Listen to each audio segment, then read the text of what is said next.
Before we begin, take a moment to get comfortable. Let your arms go heavy, your breath slow.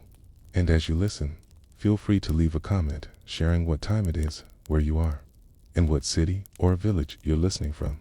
It's love to know. And if you'd like more quiet stories like this one, don't forget to subscribe so they gently appear when you need them most. Now, let's begin. If you ever stood in the middle of St. Peter's Basilica in Vatican City and looked up into the soaring dome, you'd likely be surrounded by tourists gazing upward, hushed whispers echoing off marble columns. But underneath all that grandeur lies something even quieter, something older than the dome, the altar, even the basilica itself. Bones, buried bones, and not just any bones. For centuries, many believed they belonged to the Apostle Peter himself, the humble fisherman from Galilee, who, legend says, became the first pope. But for much of history, there was one persistent problem. No one could say exactly where those bones were. This is the strange, almost bureaucratically dull story of how the Vatican tried to locate, later proved that Peter's remains were buried beneath the basilica that bears his name. It is a story of marble dust and crumbling inscriptions, of popes who hesitated, and archaeologists who squinted under dim lighting for decades. The search for St. Peter's tomb is not an Indiana Jones-style adventure. It is much slower than that. It is paperwork, piety, and waiting for permission. We began not in the time of Peter, but in the early 4th century, around the year 320 CE, during the reign of the Roman Emperor Constantine. After converting to Christianity and consolidating his power, Constantine began a campaign to honor Christian martyrs. One of his first acts was to erect a basilica on the Vatican Hill, a spot that early Christians had long associated with Peter's martyrdom. Tradition held that Peter had been executed nearby, crucified upside down during Nero's persecution in the mid-1st century. His body, they said, had been buried in a modest grave in the necropolis, a city of the dead, just outside the walls of Imperial Rome. There were no GPS coordinates, no official Roman record, only oral tradition and a faint memory of where early Christians came to pray. Still, Constantine ordered his builders to level part of the Vatican Hill, a place that housed a patchwork of Roman tombs, and to erect Basilica directly on top of what was believed to be Peter's resting place. This decision came at great architectural cost. Builders had to fill in existing graves with dirt and brick, level uneven ground, and essentially flatten a cemetery. To make the floor of the church, at the center of this new church, shrine was erected, a simple red wall with a small edicula or shrine niche above it. It was modest, unimpressive, but the wall stood directly above what was believed to be Peter's grave. Over the centuries, altars were built and rebuilt atop that same spot, each layer of construction obscuring the one below it, like layers of sediment in the archaeological record. But as centuries passed and the basilica grew more elaborate, the original grave became more symbolic than visible. The faithful knew Peter had been buried beneath the high altar, but few could say what that meant in architectural terms. Even fewer had ever seen it. The tomb slipped into legend. By the 16th century, the old Constantinian basilica was in disrepair, and the Renaissance popes decided to replace it with a new basilica, grander, taller, crowned by Michelangelo's dome. Construction began in 1506 and continued for over a century. The builders respected the tradition. The new high altar was constructed in the exact same place as the old one, directly over Peter's presumed grave. But still, no one disturbed the site. It remained untouched, sacred, and buried beneath tons of stone.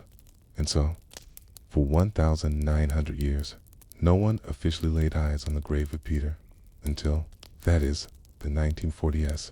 It was wartime.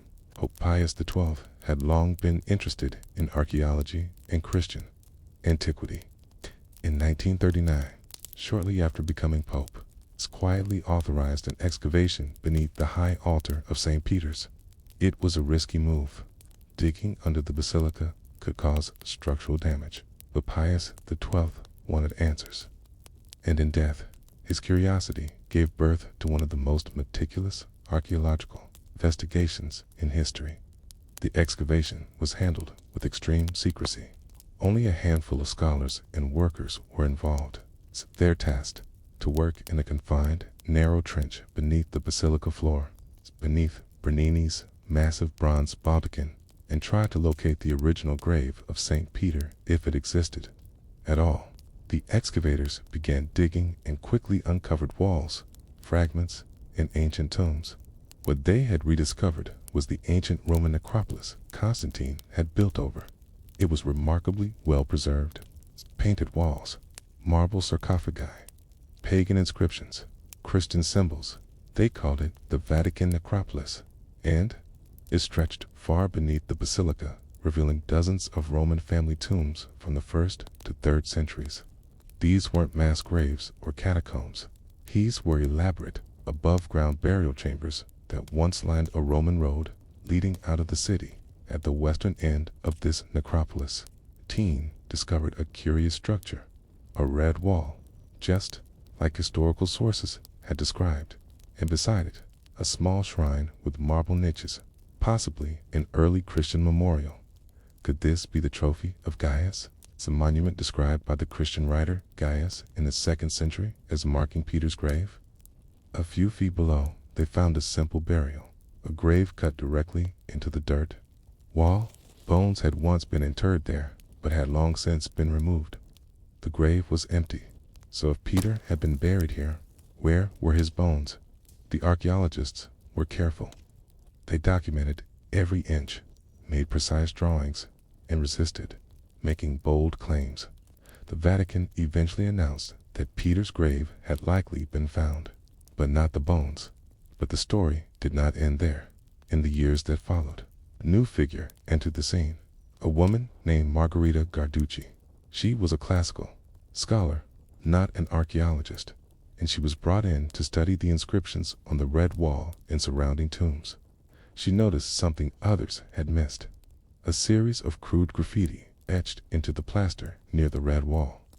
One phrase caught her attention, Patrozini, Greek, for Peter is here.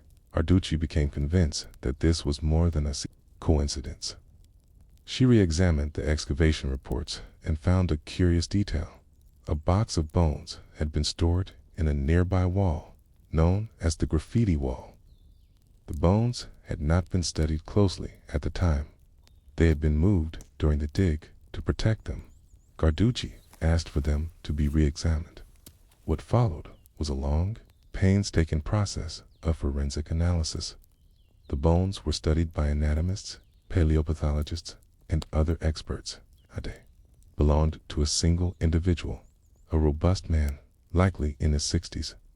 Dating roughly to the 1st century CE, the bones had been wrapped in royal purple and gold thread, and critically, they had been buried near the red wall. Guarducci became convinced. These were the bones of St. Peter. In 1968, Pope Paul VI announced that the bones of St. Peter had likely been found. They were placed in a reliquary beneath the high altar of the basilica, right where tradition said they had always been. But not everyone agreed. Many scholars remained skeptical. The evidence is circumstantial. There is no name etched onto the bone box. There is no definitive inscription saying, "Here lies Peter." The circumstantial, the graffiti, the age, the location. So now, as you walk through St. Peter's Basilica and stand beneath the high altar, you are also standing above centuries of debate, stone, and supposition. The fisherman from Galilee may be just a few meters beneath your feet, or perhaps not. What does it mean that we still don't know for certain? Why did it take nearly 2,000 years for anyone to go looking? And if Peter's bones were moved, who did it? And why? And why? If you stayed a while longer beneath the great dome of St. Peter's Basilica, listening not to the echo of footsteps, but to the weight of centuries, you might begin to feel something few visitors ever do, that this place, so grand and polished, is built atop a fragile and contested silence by the end of the first excavation in the 1940s. Vatican archaeologists had reached a kind of reluctant conclusion. Yes, they had found the red wall described by ancient Christian writers. Yes, it sat beneath the high altar, and yes, there was a grave. But the grave was empty for all the effort. The bones of St. Peter had not been found. That's where the story would have ended quietly, diplomatically, had it not been for one person who refused to let it rest. Margherita Carducci was not meant to be the protagonist of this tale. She was not part of the excavation team. She was not a Vatican insider. She was a classicist, a scholar of ancient inscriptions, fluent in the slow language of worn Greek letters and Latin abbreviations. By the time she entered the picture in the early 1950s, the excavation was complete and the report mostly finalized. Her task was simple: study the graffiti carved into the plaster along the red wall. This wall, ancient, stained, and lined with marble, had attracted the early Christian faithful, who would scratch their prayers and dedications into it over the centuries. The team had photographed them, cataloged them, never thought much of them. To most, they were graffiti, barely legible, overlapping phrases in Greek and Latin. But to Carducci, they were something more. They were a conversation. She began to notice recurring patterns, names repeated in different hands, cryptic symbols, signs of Christian devotion. The name Peter appeared frequently, though not always clearly. One phrase stood out: Petros ini, Peter is here, was not carved boldly, was buried in a mass of scribbles and marks, half lost in a corner. But its meaning was unmistakable. Someone, at some point in the early Christian centuries, had believed Peter was buried in that exact place. Carducci became obsessed. She began reanalyzing every aspect of the excavation. She reread the excavation reports, reviewed photographs, and returned repeatedly to the graffiti wall. What puzzled her most was a small, marble-lined cavity, a niche where fragments of bone had once been stored during the excavation and then quietly set aside. These bones, she discovered, had never been examined in detail. They had been found in a hollow cavity in the graffiti wall very near the red wall and stored in a wooden box. No one had declared them important. Carducci pushed for them to be studied. It took years of persistence, but eventually she persuaded the Vatican to authorize a scientific examination. The results were, to her, astonishing. The bones belonged to a single man in his 60s, a robust build, 1st century age range. Traces of royal purple and gold-threaded fabric clung to them, as if they had once been wrapped in a burial shroud reserved for someone honored. And they were located not just near the red wall, but within it, in a hollow that seemed designed to hold something valuable. She believed and argued that this was no accident. According to Carducci, the bones had originally been buried in the grave beneath the red wall, just as tradition had always said. But at some later point, during one of the many reconstructions or renovations of the site, they were carefully removed and placed nearby, in the graffiti wall, hidden but honored.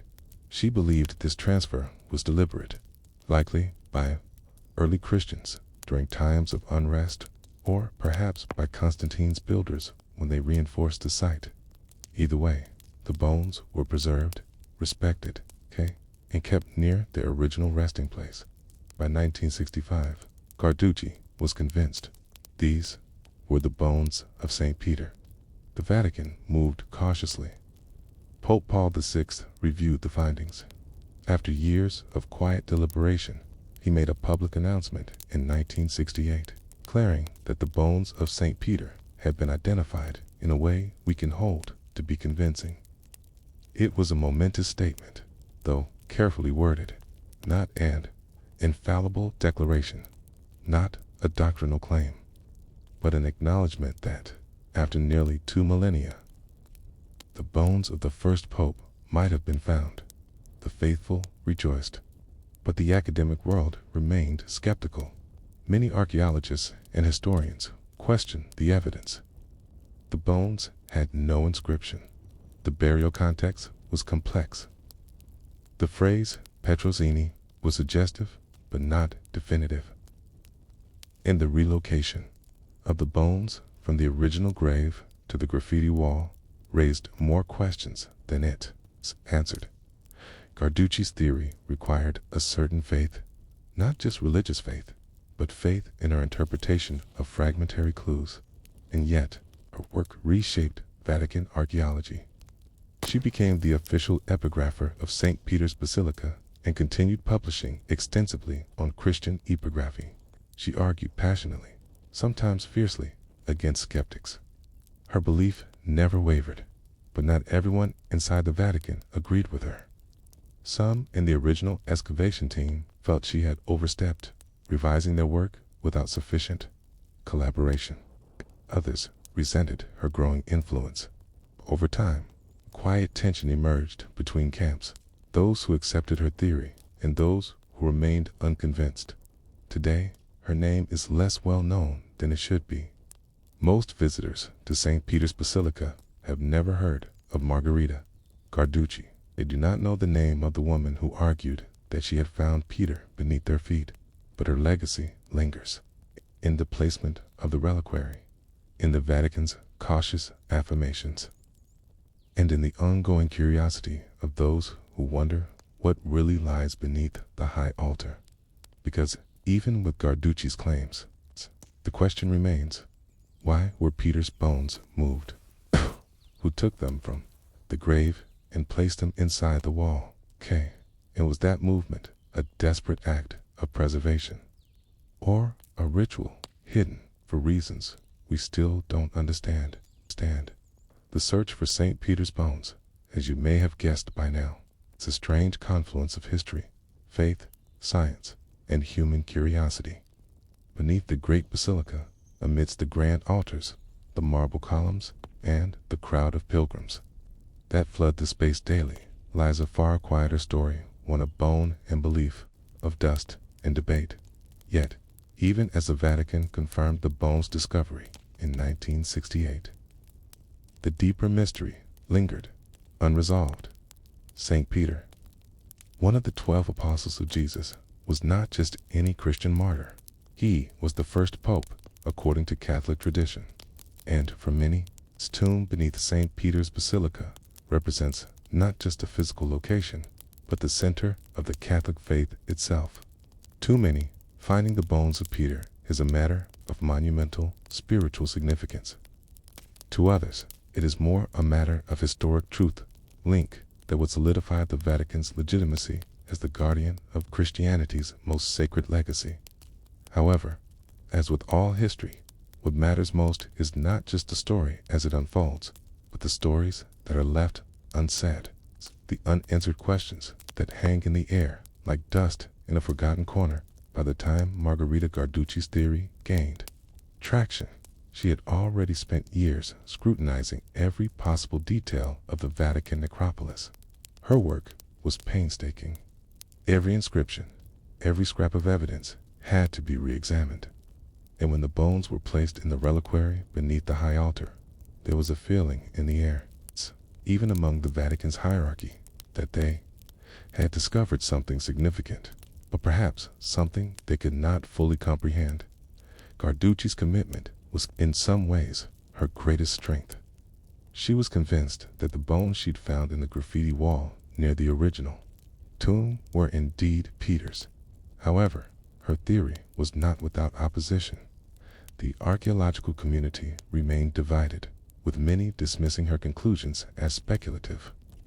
It wasn't just the absence of a clear inscription.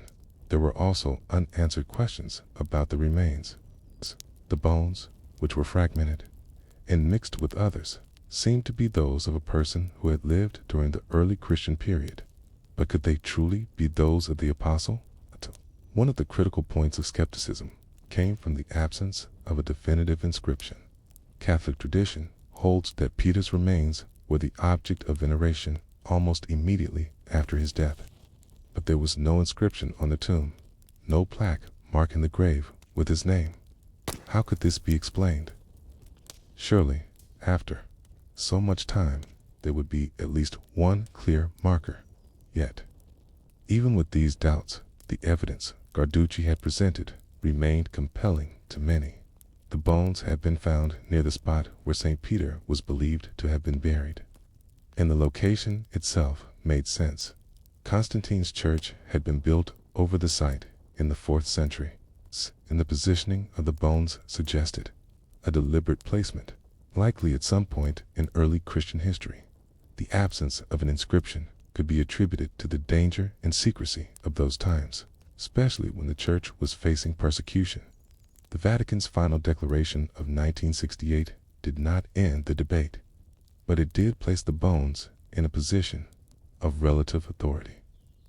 The official statement from Pope Paul VI acknowledged the discovery without declaring it as a universally recognized, historically verifiable fact. It was a carefully worded confirmation that left room for doubt, but also opened the door to a new phase of the search. And this, of course, leads us to the next phase of the story, the ongoing mystery of why the bones were removed and hidden in the first place. The idea that the bones of St. Peter were deliberately moved in antiquity, while not unprecedented in Christian history, raises significant questions. Early Christians were often persecuted, and the remains of martyrs and important figures were frequently moved for protection or to prevent desecration.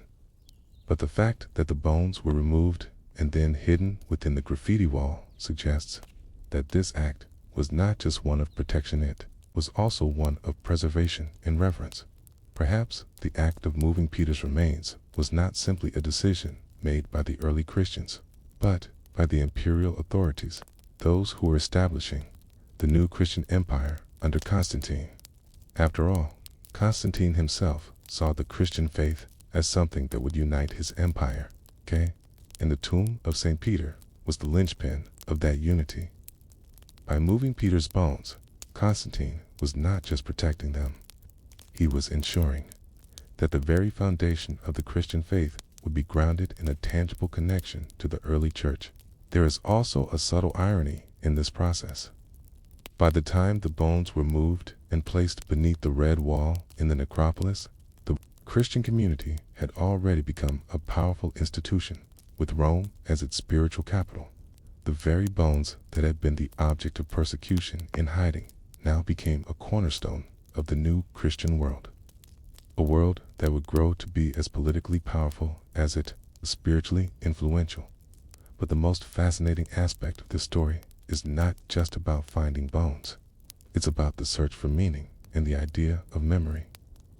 For nearly 2 millennia, the exact location of St. Peter's burial remained a mystery, And yet, as with many historical figures, the act of remembering is as important, if not more, so than the act of finding physical evidence. The church and the faithful did not need to have Peter's bones for them to believe in his presence. The idea of Peter, the first pope, and the rock upon which the church was built, held far more significance than his mortal remains. It's why even today, despite the uncertainty surrounding the bones, St. Peter remains a central figure in Catholicism. The Vatican's declaration that these bones might belong to St. Peter, did not change the faithful's belief in the apostles' role in establishing the church. That belief was already grounded in centuries of tradition and spiritual significance. But there is something undeniably powerful in the idea of the bones being found. It answers a longing for certainty in a world that often offers little. For the Vatican, it's a historical confirmation, a tangible link to the man whose name is synonymous with the papacy.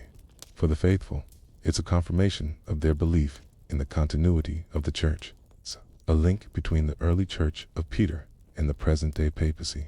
Yet, despite the reverence with which these bones are treated, the question lingers: who, if anyone, moved them and why? Could it be that the very act of hiding Peter's bones beneath the red wall was as symbolic as it was practical? Was it an effort to preserve not just the relics of a saint, but the identity of the church itself, ensuring that it would remain intact, protected, and untarnished by the shifting political landscape? It's a story that echoes throughout history. Saints, relics, and the tombs of great figures are often hidden, lost, or destroyed, because their significance diminishes, but because their memory endures in the hearts and minds of the faithful. Whether Peter's bones lie beneath the high altar or not, the church has long used his story as the foundation of its authority. His tomb may be a physical site, but it is the idea of St. Peter the Steadfast, the faithful, the first pope that continues to guide the church today. But the mystery of Peter's bones also raises questions for us, living in the 21st century. What does it mean for us to claim possession of a piece of the past, to uncover something that was once buried, lost to time? Do we seek answers for historical curiosity, or do we long for a connection to something greater, something that transcends our own lives? And so, as the Vatican continues to preserve and protect the bones beneath St. Peter's Basilica, we are left with a quiet thought. Perhaps the bones were never meant to be the final answer. Perhaps it is the mystery itself, the unanswered questions, the search for meaning that makes St. Peter's tomb not just a burial site, but a living legacy, one that remains a foundation of faith, inquiry, and contemplation. Imagine this. You are walking down a quiet corridor in an old Roman catacomb. The light is dim, the air is dry and still, and every step you take echoes faintly against the walls of ancient stone. The plaster flaking off the walls carries faint markings, symbols of hope, inscriptions in Latin, crude images of fish, anchors, doves. These are the messages of early Christians, carved in times when the faith was still young, still illegal. Then your guide stops. He gestures toward a sealed tomb. The inscription reads simply, "Peace be with you, Philomena." And with that, a story begins. A story that would take nearly 1,500 years to surface, and one that would vanish again, almost as quickly, in 1802, during excavations of the catacomb of Basilica in Rome. The remains of a young woman were discovered in a sealed lacusan niche carved into the stone wall of the catacombs. The tomb bore the inscription Lumina Pax Tecum Fi, which seemed to read awkwardly at first, till the letters were rearranged to form Pax Tecum Philomena, peace be with you, Philomena. Along with the bones were found a small glass vial containing what was believed to be dried blood, a sign often associated with martyrdom. So, with almost no historical records, no known miracles, no early writings, no biography, and no mention in the writings of the early church fathers, a saint was born, or rather, reborn. You might be wondering how such a thing can happen. How does a long-forgotten name carved into a wall become the centerpiece of devotion for tens of thousands? And then, how does it all get erased, once again, centuries later?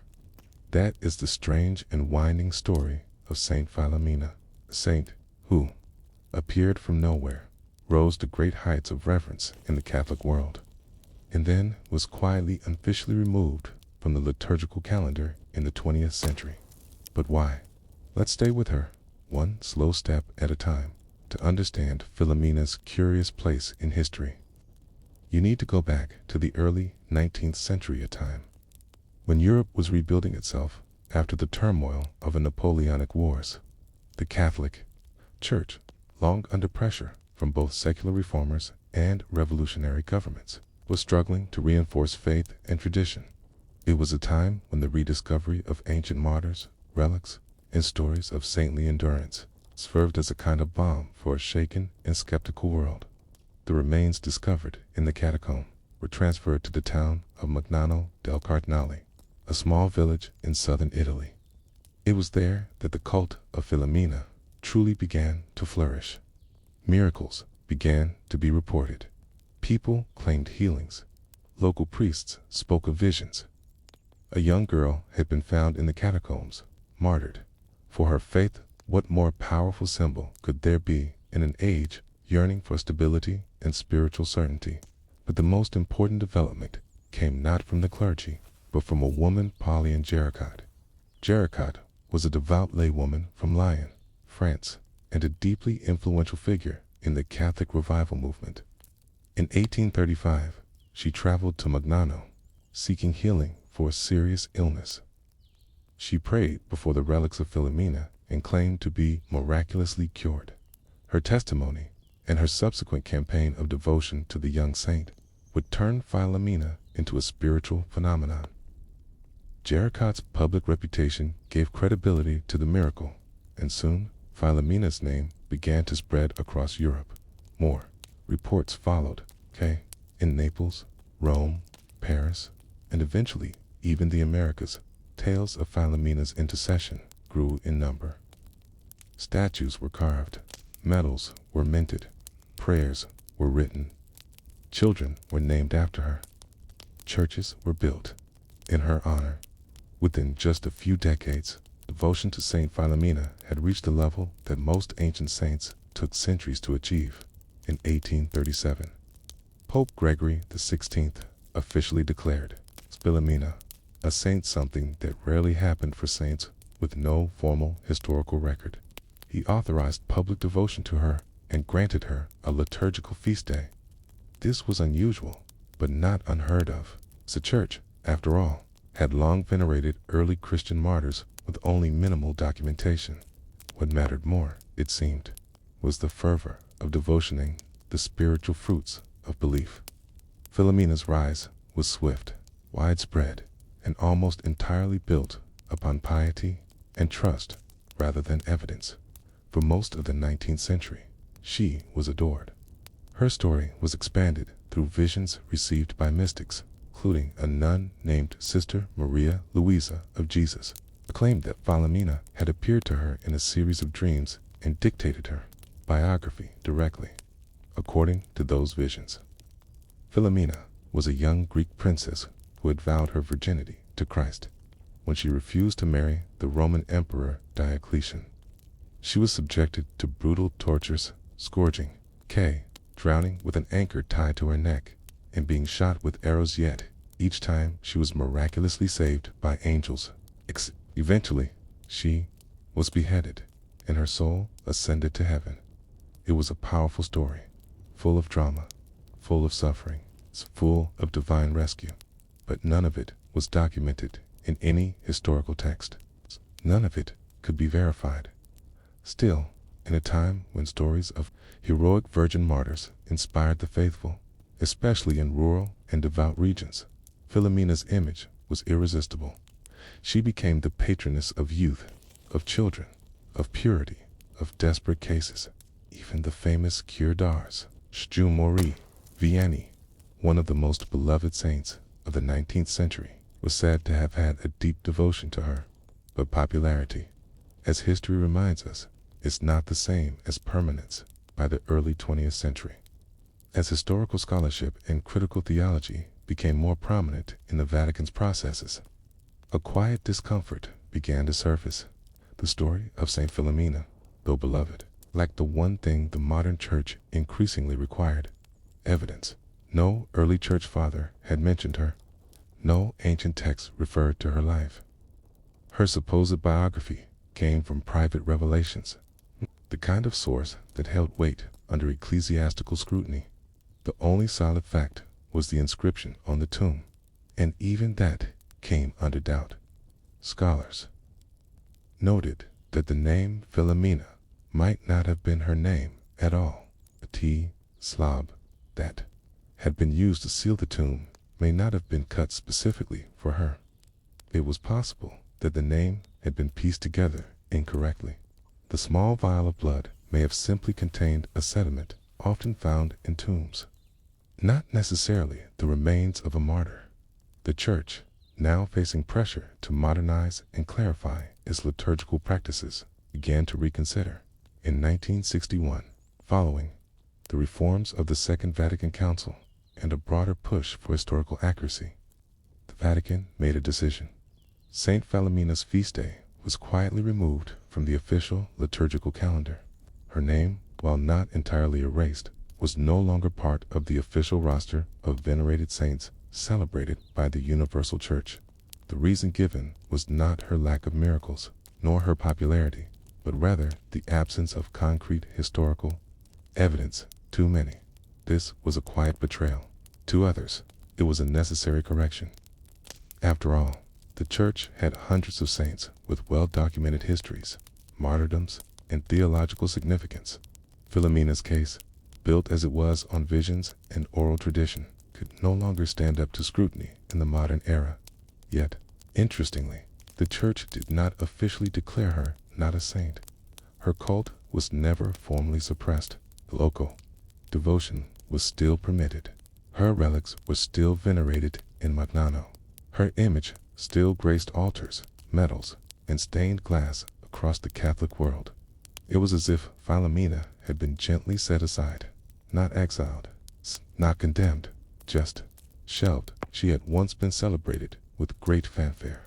Now, she was more of a private devotion, a whispered name in quiet corners of rural churches. A memory kept alive, not by official declaration, but by simple faith. But what happens to a saint when she is forgotten on purpose? Does she disappear entirely from memory? Or does she, like so many others before her, wait patiently in the shadows until belief, once again, brings her back to light, back to light? When the Vatican quietly removed St. Philomena from the liturgical calendar in 1961, it didn't cause public outcry on the scale one might expect. There were no riots, no formal protests outside the Basilica, no headlines shouting of ecclesiastical betrayal. Instead, what followed was something far more peculiar: slow, subtle divide between official doctrine and personal devotion. A fracture between historical evidence and heartfelt belief. In some towns, her statues were dusted off and retained. In others, they were quietly taken down and placed in storage rooms. The calendars that once bore her name on August 11th were reprinted with blank squares, and yet candles still flickered in corners of little chapels dedicated to her. Old women still whispered her novena in hospital rooms. Pilgrims still knelt before her relics in Magnano del Cardinale, as they had. For over a century, the Church had not condemned her. It had only grown uncertain. In the shadow of that uncertainty, Philomena remained to understand why her removal was handled with such care, and why she retained such devotion even after being erased from the liturgical calendar. You have to understand something deeper. The Catholic Church, for all its doctrines and councils, is built as much on memory as on stone. And memory, like a cathedral, often carries layers. New chapels built over old tombs, new doctrines sitting atop ancient mysteries. Philomena had become part of that memory, saint of the people. And once that memory settled in, it became difficult to erase. But the decision to quietly retire her from the calendar was not made lightly. Let's go back, gently, into the layers of logic behind the decision, because this is the part of history that's often forgotten. The part that feels, to some, boring, but to others, quietly profound. By the mid-20th century, the Church was undergoing one of its most profound transformations in modern history, the Second Vatican Council. It was a time of reassessment and reform. The language of the Mass was changed. Liturgical music was re-examined. The role of the laity was redefined. And with these changes came a reassessment of the saints. The Roman Martyrology, the official list of recognized saints and martyrs, had grown over the centuries into a vast collection of names, many of whom were little known, poorly documented, or whose stories had been embellished by oral tradition and hagiographical flourish. The calendar of saints had become crowded. Some days commemorated multiple obscure martyrs with no clear historical record. Others were filled with saints known only by names carved in catacomb walls, without any narrative to explain their significance. The Church's concern was twofold: clarity and credibility. In an age where critical scholarship was becoming more important, where believers were encouraged to read the Bible for themselves and study church history in depth. The presence of saints with uncertain or legendary pasts posed a challenge. Could the church maintain theological and academic integrity while continuing to promote saints whose very existence might be more devotional than historical? Philomena was a prime example. Her story, as we've already seen, was not derived from early Christian writings or Roman historical records. It was built upon visions, dreams, interpretations, and rearranged marble inscriptions. Her miracles were attested by believers, not by verifiable accounts. Her cult was undeniably fervent, but her biography, at least in the scholarly sense, was almost entirely constructed in the 19th century. The decision to remove her was rooted in a desire to return the church to a historically grounded calendar, where every saint remembered had a documented life, known writings, or official witness. And yet, the process wasn't aggressive. Philomena was not declared a fabrication. She was not struck from the martyrology. Her relics were not confiscated or her shrines dismantled. Instead, it was more like she had been put to sleep, which raises a strange question. When a saint is no longer celebrated officially, do they stop being a saint? You see, in Catholic theology, there is no absolute requirement for a saint to be canonized in the modern sense, to be considered part of the heavenly communion. For most of Christian history, sainthood was not determined by a formal process. It was conferred by acclamation, by tradition, by memory. That's how the church celebrated saints for over 1,000 years. Communities recognized individuals for their holiness. Stories were told. Shrines were built. Over time, these memories became feast days, and the church slowly, carefully endorsed them. Philomena's rise followed that pattern, just compressed into the short burst of 19th century revivalism. Her removal, then, was not a reversal of doctrine, but a return to caution. Some modern theologians argue that this was necessary, that the church must maintain a firm line between history and hagiography, that even the holiest devotion must be tempered by intellectual discipline. But others, especially the faithful in southern Italy, in Brazil, in parts of the Philippines, in remote convents and small rural churches, felt differently. To them, Philomena's presence wasn't about Roman documents. It wasn't about inscriptions or councils. It was about experience, about miracles, prayers, tears, recoveries, about the feeling that someone was listening. And so her image remained. You can still find her statue in small churches often, with a palm branch in one hand, a crown of flowers on her head, and an anchor by her side, recalling the legend of her attempted drowning. Sometimes she wears a golden chain, representing her suffering. Sometimes she is shown as a child, to reflect her supposed age at martyrdom between 13 and 15 years old. There's even a small basilica in her name, Sanctuary of Saint Philomena, Magnano del Cardinale, where the original relics still lie. Pilgrims continue to arrive there quietly, leaving notes, lighting candles, saying rosaries. Her feast day is still celebrated locally, even if Rome no longer mandates it. The tension between official silence and local devotion remains humming softly beneath the surface. And in this tension lies something timeless. The story of Philomena, whether you believe it or not, reveals something deeper about how we remember, about how belief takes root in the human heart. It shows how the past isn't just written in documents or carved in marble. It's also written in prayers and whispered hopes, in the quiet persistence of faith for every official decree that aims to clarify. There is a grandmother in a village who still teaches her granddaughter to pray to Philomena when she's afraid. For every scholarly article questioning the authenticity of the relics, there's a man kneeling by a candlelit altar, begging for a sick child to be healed, and perhaps, in the end. That is the true power of saints, not in their biographies, but in their ability to meet people where they are. In that way, Philomena lives on, but this brings us to the curious final stretch of her tale of development. Both ironic and quietly fascinating because as modern church leadership distanced itself from Philomena in the 20th century, something unexpected happened in the 21st. A revival. Social media, independent Catholic blogs, local Marian movements, and global prayer networks began circulating stories and novenas to Saint Philomena once again. Not under any centralized directive, not from the Vatican, but from below, from the grassroots, from the people. Young Catholics on TikTok and Instagram have rediscovered her. Parish priests in Latin America quietly include her in their mass intentions.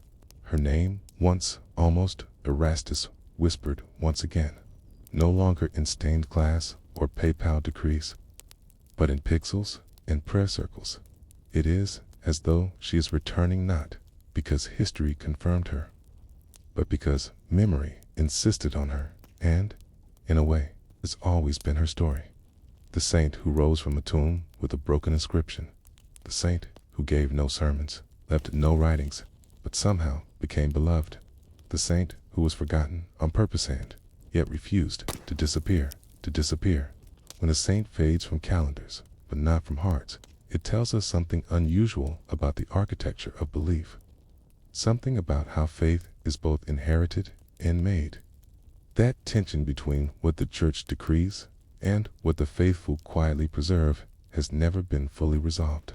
And Philomena, more than almost any other modern saint, sits precisely in that space. You might assume, then, that her story ends with her removal, that she was tucked away, politely, into a forgotten corner of ecclesiastical memory. That would be a mistake. Her post-removal story is just as fascinating, though not in the loud, dramatic way of rebellion or doctrinal conflict. It is quiet, persistent, like a thread that refuses to be pulled loose. Let's begin in a place you might not expect. Magnano del Cardinale, a small, mountain-fringed town in the Campania region of southern Italy. To many, it is still a place of pilgrimage. Quiet now, far from the days of great processions and candles lining the roads, but still visited, still remembered. The sanctuary of St. Philomena where her relics have rested since the early 1800s, small but striking. The interior is filled with light. Gold leaf accents surround her altar.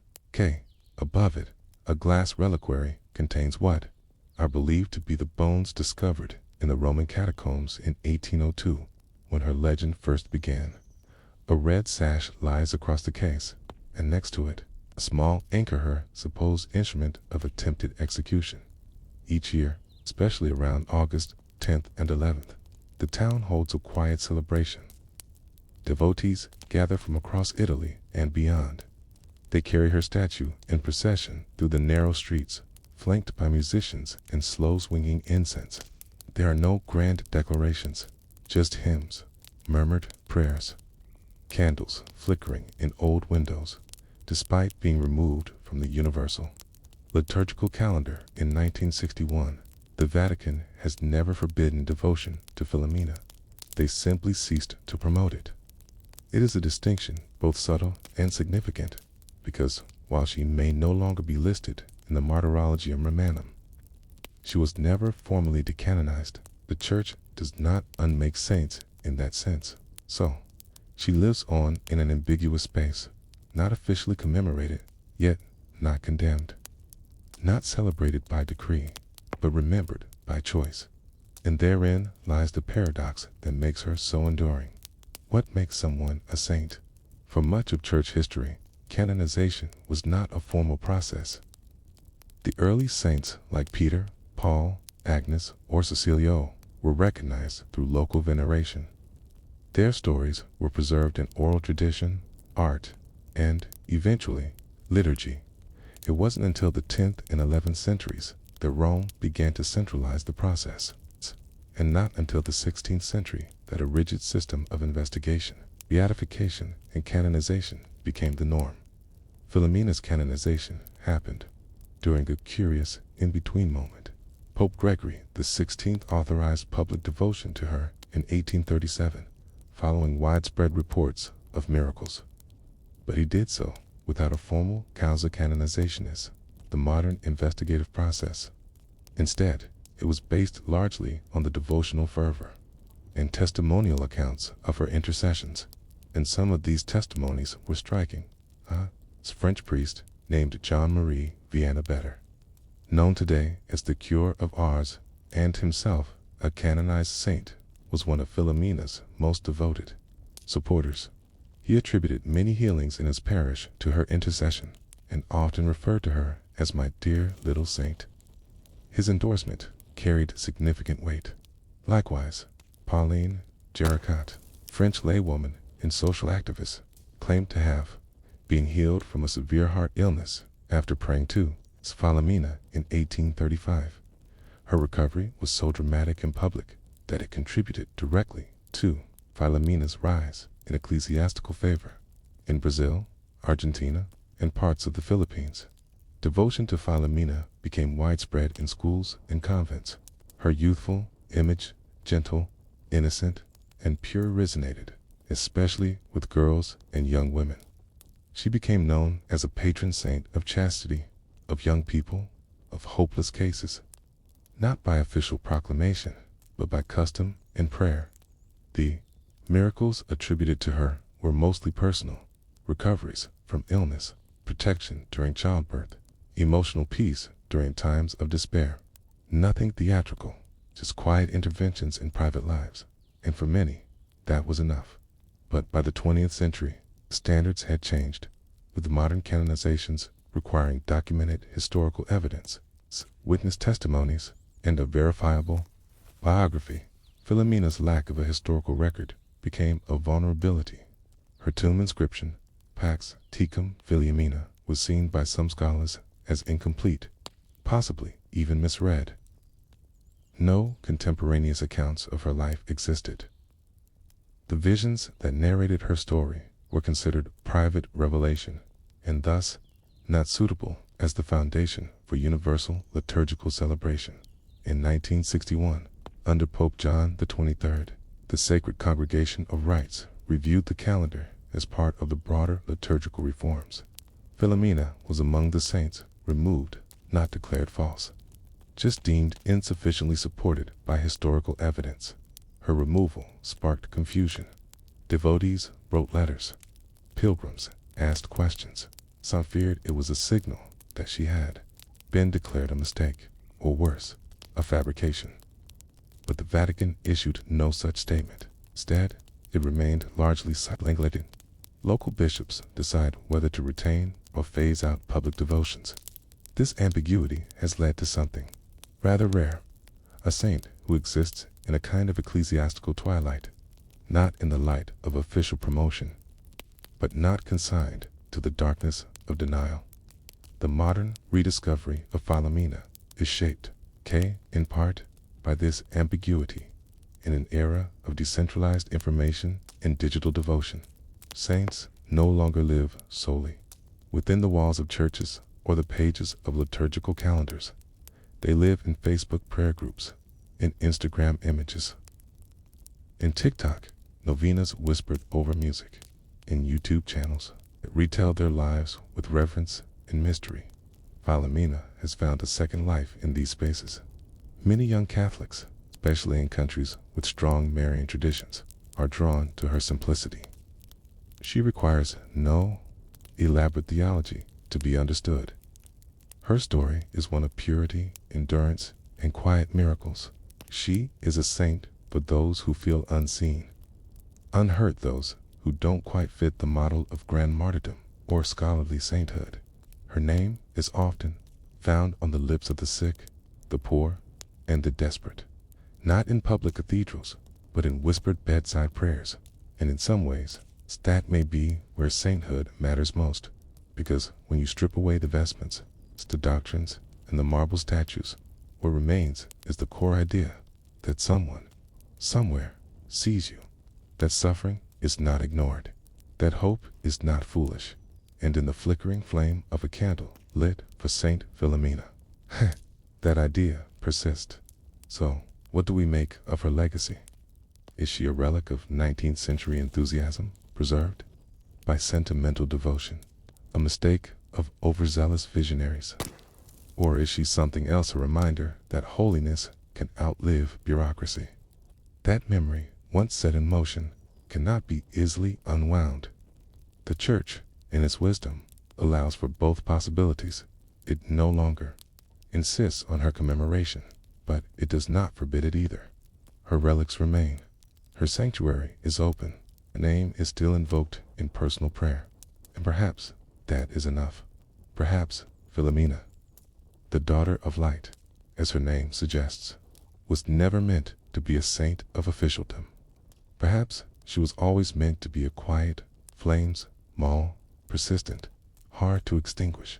A saint, not of pageantry, but of presence, not of history, but of memory, not of pronouncements, but of prayer.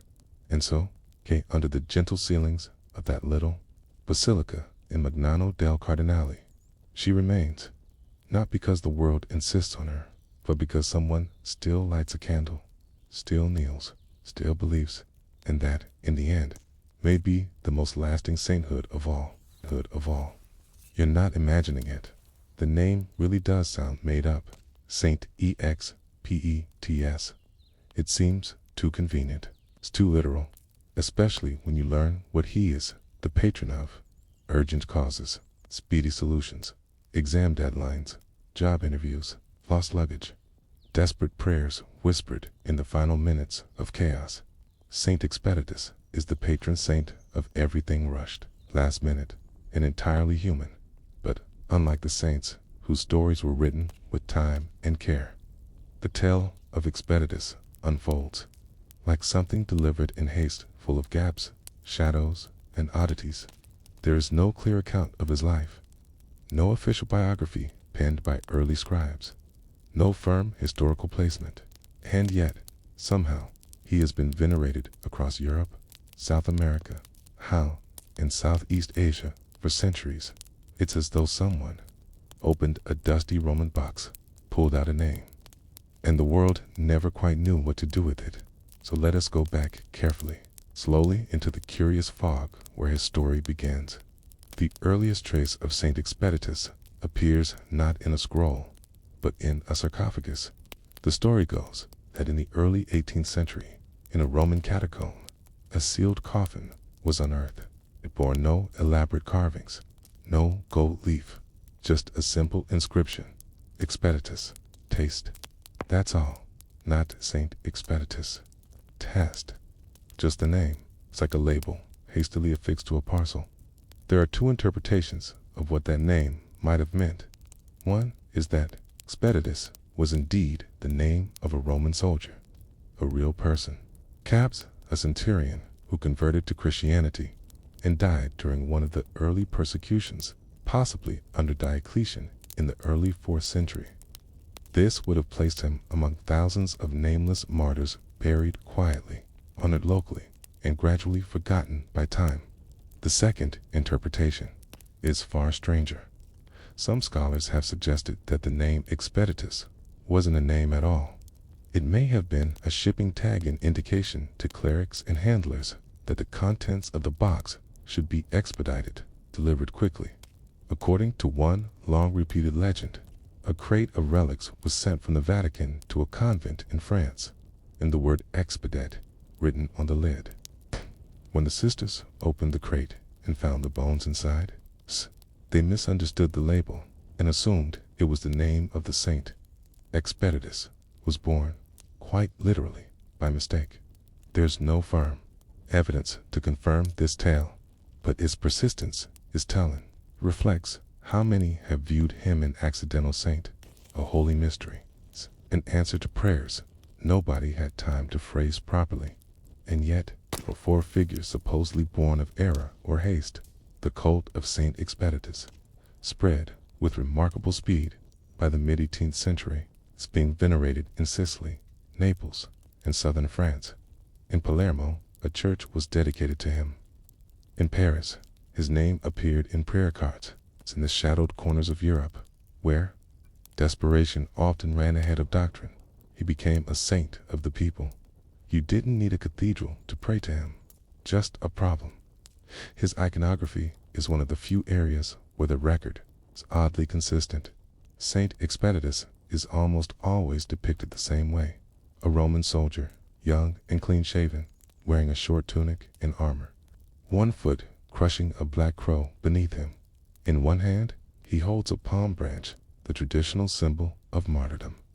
In the other, a raised cross with the word Hodie Latin for today. The crow, meanwhile, is often shown with a ribbon trailing from its beak, inscribed with CRA's tomorrow, and that, more than any alleged biography, is the theological heart of Saint Expeditus.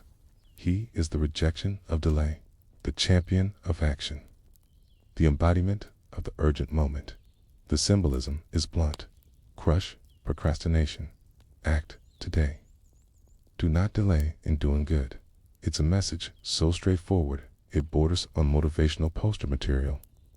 And that is partly why he caught on so powerfully, especially among those whose lives rarely afforded the luxury of time. Sailors and soldiers, merchants and migrants, slaves and servants. They needed saints who understood urgency, who answered prayers quickly, who didn't mind being asked in haste. Expeditus was their saint. He didn't require elegance, just sincerity. By the 19th century, his popularity had expanded far beyond Europe. In New Orleans, his image appeared in Creole prayer books. In Brazil, chapels dedicated to Snow Expedito sprang up across the countryside. He became immensely popular among the Afro-Brazilian community, where folk religion, Catholicism, and survival intermingled. To the oppressed and the poor, he was not just a saint, he was a friend in parts of Indonesia and the Philippines. He became a patron of students and those facing exams. Across Chile and Argentina, he became the unofficial intercessor for the unemployed. Always the same prayer. Help me. I need it now. And always the same depiction. The crow crushed underfoot, whispering tomorrow, silenced by the promise of today. It's no wonder his image appeared on candles, bus stops, and cell phone cases. He was portable, accessible. You didn't need a shrine just a moment, yet even in his growing fame, the Vatican kept its distance. His name never appeared in the official Martyrologium Romanum. No feast day was formally approved for the universal calendar. He was not canonized in the modern sense. His cult was tolerated, but never embraced. Why? Because he lacked what modern sainthood demands: a historical record, a cause for canonization, a trail of documentation that could stand the test of scrutiny. He was, in many ways, too convenient and too beloved. But to understand why he continues to thrive despite this lack of formal recognition, you have to understand something deeper about folk sainthood. It is not about dogma. It is about relationship. Saints like Expeditus occupy a different space than the towering figures of Catholic history. They are not teachers, philosophers, or reformers. They are companions, symbols of something intimate and deeply human to ask. Saint Expeditus, for help, is not to recite doctrinates, to whisper or worry, to light a candle and hope someone hears, to crush the crow of hesitation underfoot. And in that small act, belief is born again, not in the pages of official texts, but in the trembling moment of need. His very name, whether accidental or ancient, becomes the prayer. Expeditus. Hasten. Help. Now. And yet, even his shrines are marked by strange disappearances. In Paris, the Church of Our Lady of Victories once had a side altar dedicated to him. It was quietly removed in the 20th century. In Palermo, murals of Expeditus faded into the damp stone. It's barely visible now unless you know where to look. And in New Orleans, legend holds that the statue of Expeditus housed in Our Lady of Guadalupe Church wasn't even ordered. It arrived unannounced in a crate labeled Expedito. The parish priest, unsure what to do with it, installed it in the back chapel. The people started praying. Miracles were whispered. Candles burned low. And no one ever questioned whether the statue had been meant for them. The saint had arrived and stayed. But as we'll see in the next section, Expeditus' story is not just about how he appeared, but how he vanished, or rather, how the church attempted to quietly erase him from the calendar, and how the people refused to let him go. Because what happens when a saint doesn't come from history, but from hope? And can something born of mistake still be sacred? Be sacred? You may wonder, how could a saint with no formal canonization, no PayPal approval, no written biography, still end up with thousands of chapels and shrines, his name on candles and lips from Brazil to the Philippines?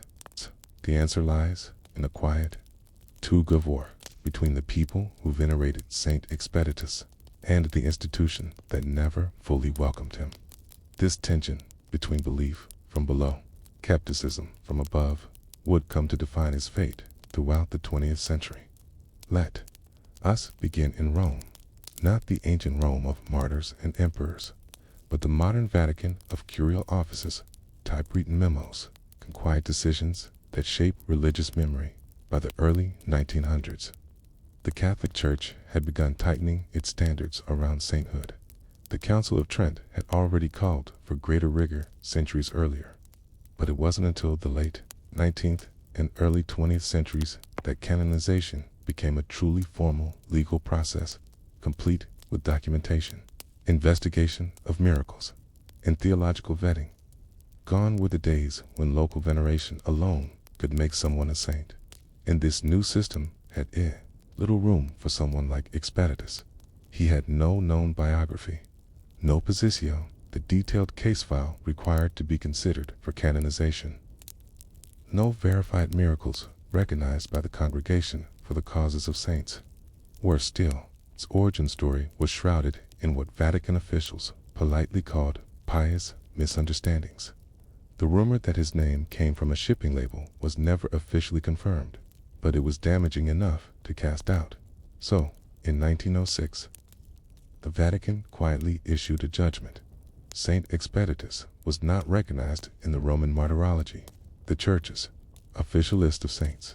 No decree of condemnation, no formal suppression, just omission. Silence. He was never declared a fraud, was never denounced as heretical. He simply wasn't included.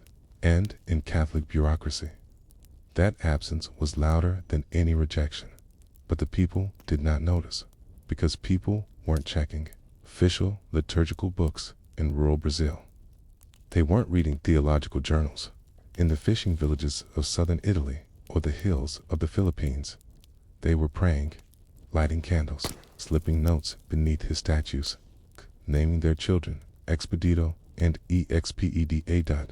In Palermo, where devotion to him had taken hold for over a century, the churches continued to mark his feast, April 19th. In New Orleans, immigrants and Creoles gathered around his statue with rosaries and whispered prayers for emergencies. In fact, the more the Vatican distanced itself from Expeditus, the more his cult seemed to spread. It was as if silence created space for his voice to echo louder. The paradox deepened during the liturgical reforms of the 20th century. Following the Second Vatican Council, 1962 to 1965, the Church undertook a sweeping review of the liturgical calendar. The aim was to simplify each, remove redundancies, focus on saints with clear historical roots, and make space for more universal celebrations. In the 1969 revision of the General Roman Calendar, over 200 saints were quietly removed or downgraded from universal veneration. Many were not declared unsaints, but simply removed from the calendar due to insufficient historical evidence.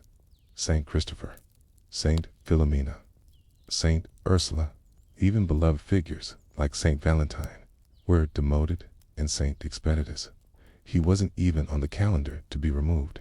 He had never made it in. And yet, in this great purge of legendary saints, his absence became a kind of protection. With nothing to strip away officially, he simply remained where he had always been, on the altars of the poor and the desperate, unofficial, unapproved, but unforgotten. The church had tried to tidy up its liturgical house, but in doing so, it had inadvertently drawn attention to just how many saints survived outside of it. And Expeditus, whose very name meant speed, refused to slow down. By the 1980s, his cult had exploded across Latin America and Brazil, especially. In the impoverished Northeast, he became a fixture of religious life. Chapels were built in his name. Pilgrimages were made on foot. Vendors sold snow expedito candles by the thousands. Unlike other saints with detailed hagiographies, Expeditus had no singular stories, so each region made him their own in São Paulo. He was the saint of justice for the wrongly accused in Rio. He was invoked during national exams in the Amazon. He was prayed to before travel on dangerous rivers. Radio hosts began reading novenas to him live on air. Politicians quietly asked for his intercession before campaigns. Teachers pinned his image above blackboards. Taxi drivers tucked his laminated picture next to the rearview mirror. And still, officially, he remained unrecognized. The Vatican didn't interfere. Perhaps it realized that to suppress him now would cause more harm than good. Perhaps it understood that folk devotion is a current stronger than bureaucracy. Or perhaps it knew what many already suspected, that the truth of Expeditus was not found in history, but in habit, in the way people turned to him when no one else was left, in how they whispered his name when no other saint would do. But not everyone was content with this ambiguity. In the early 2000s, several dioceses in South America proposed local recognition of Saint Expeditus, a kind of semi-official veneration permitted under canon law.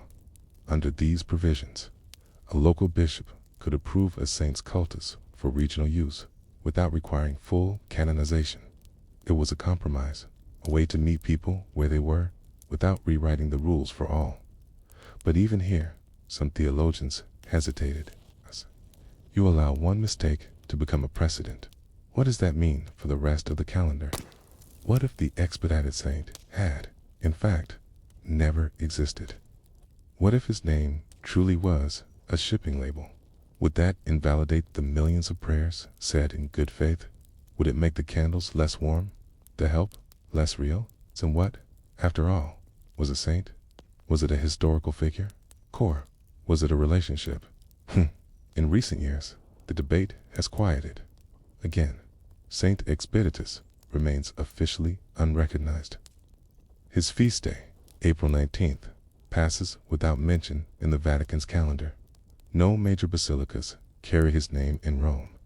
No pope has spoken his name from the balcony of St. Peter's. And yet, in Palermo, he is still called the people's saint. In Manila, his novena is read in Tagalog every Wednesday night. In Santiago, Chile, his chapels overflow every year on his unofficial feast. In Louisiana, he watches over the back pews of forgotten churches, surrounded by offerings of car keys, job applications, scribbled notes on lined paper. He is invoked, not with ceremony, but with need, quietly, urgently, now. So we are left with the paradox. A saint the church never formally recognized, whose name may not have even been a name. A man who may have lived in the Roman army or never existed at all. And yet, he endures, because belief is not always born of fact.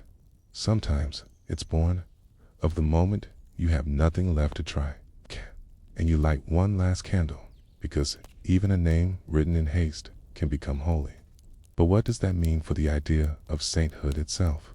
If a saint can emerge by accident, survive without approval, and live only in memory and need, then what is the boundary between sacred and mistaken? And why, if his name was never meant to be read as a name, do we still remember it? By now, you know that Saint Expeditus is a saint of mysteries. A saint with no childhood, no martyrdom story, no miracles formally recorded in the Vatican archives. A name, not a man. Or maybe a man whose story dissolved into legend so quickly that only the urgency he represents remains. But let's try something unusual. Step back from the incense and candles for a moment. Follow the paper trail. Because in history, names leave traces. Even misread names. Even shipping. Labels.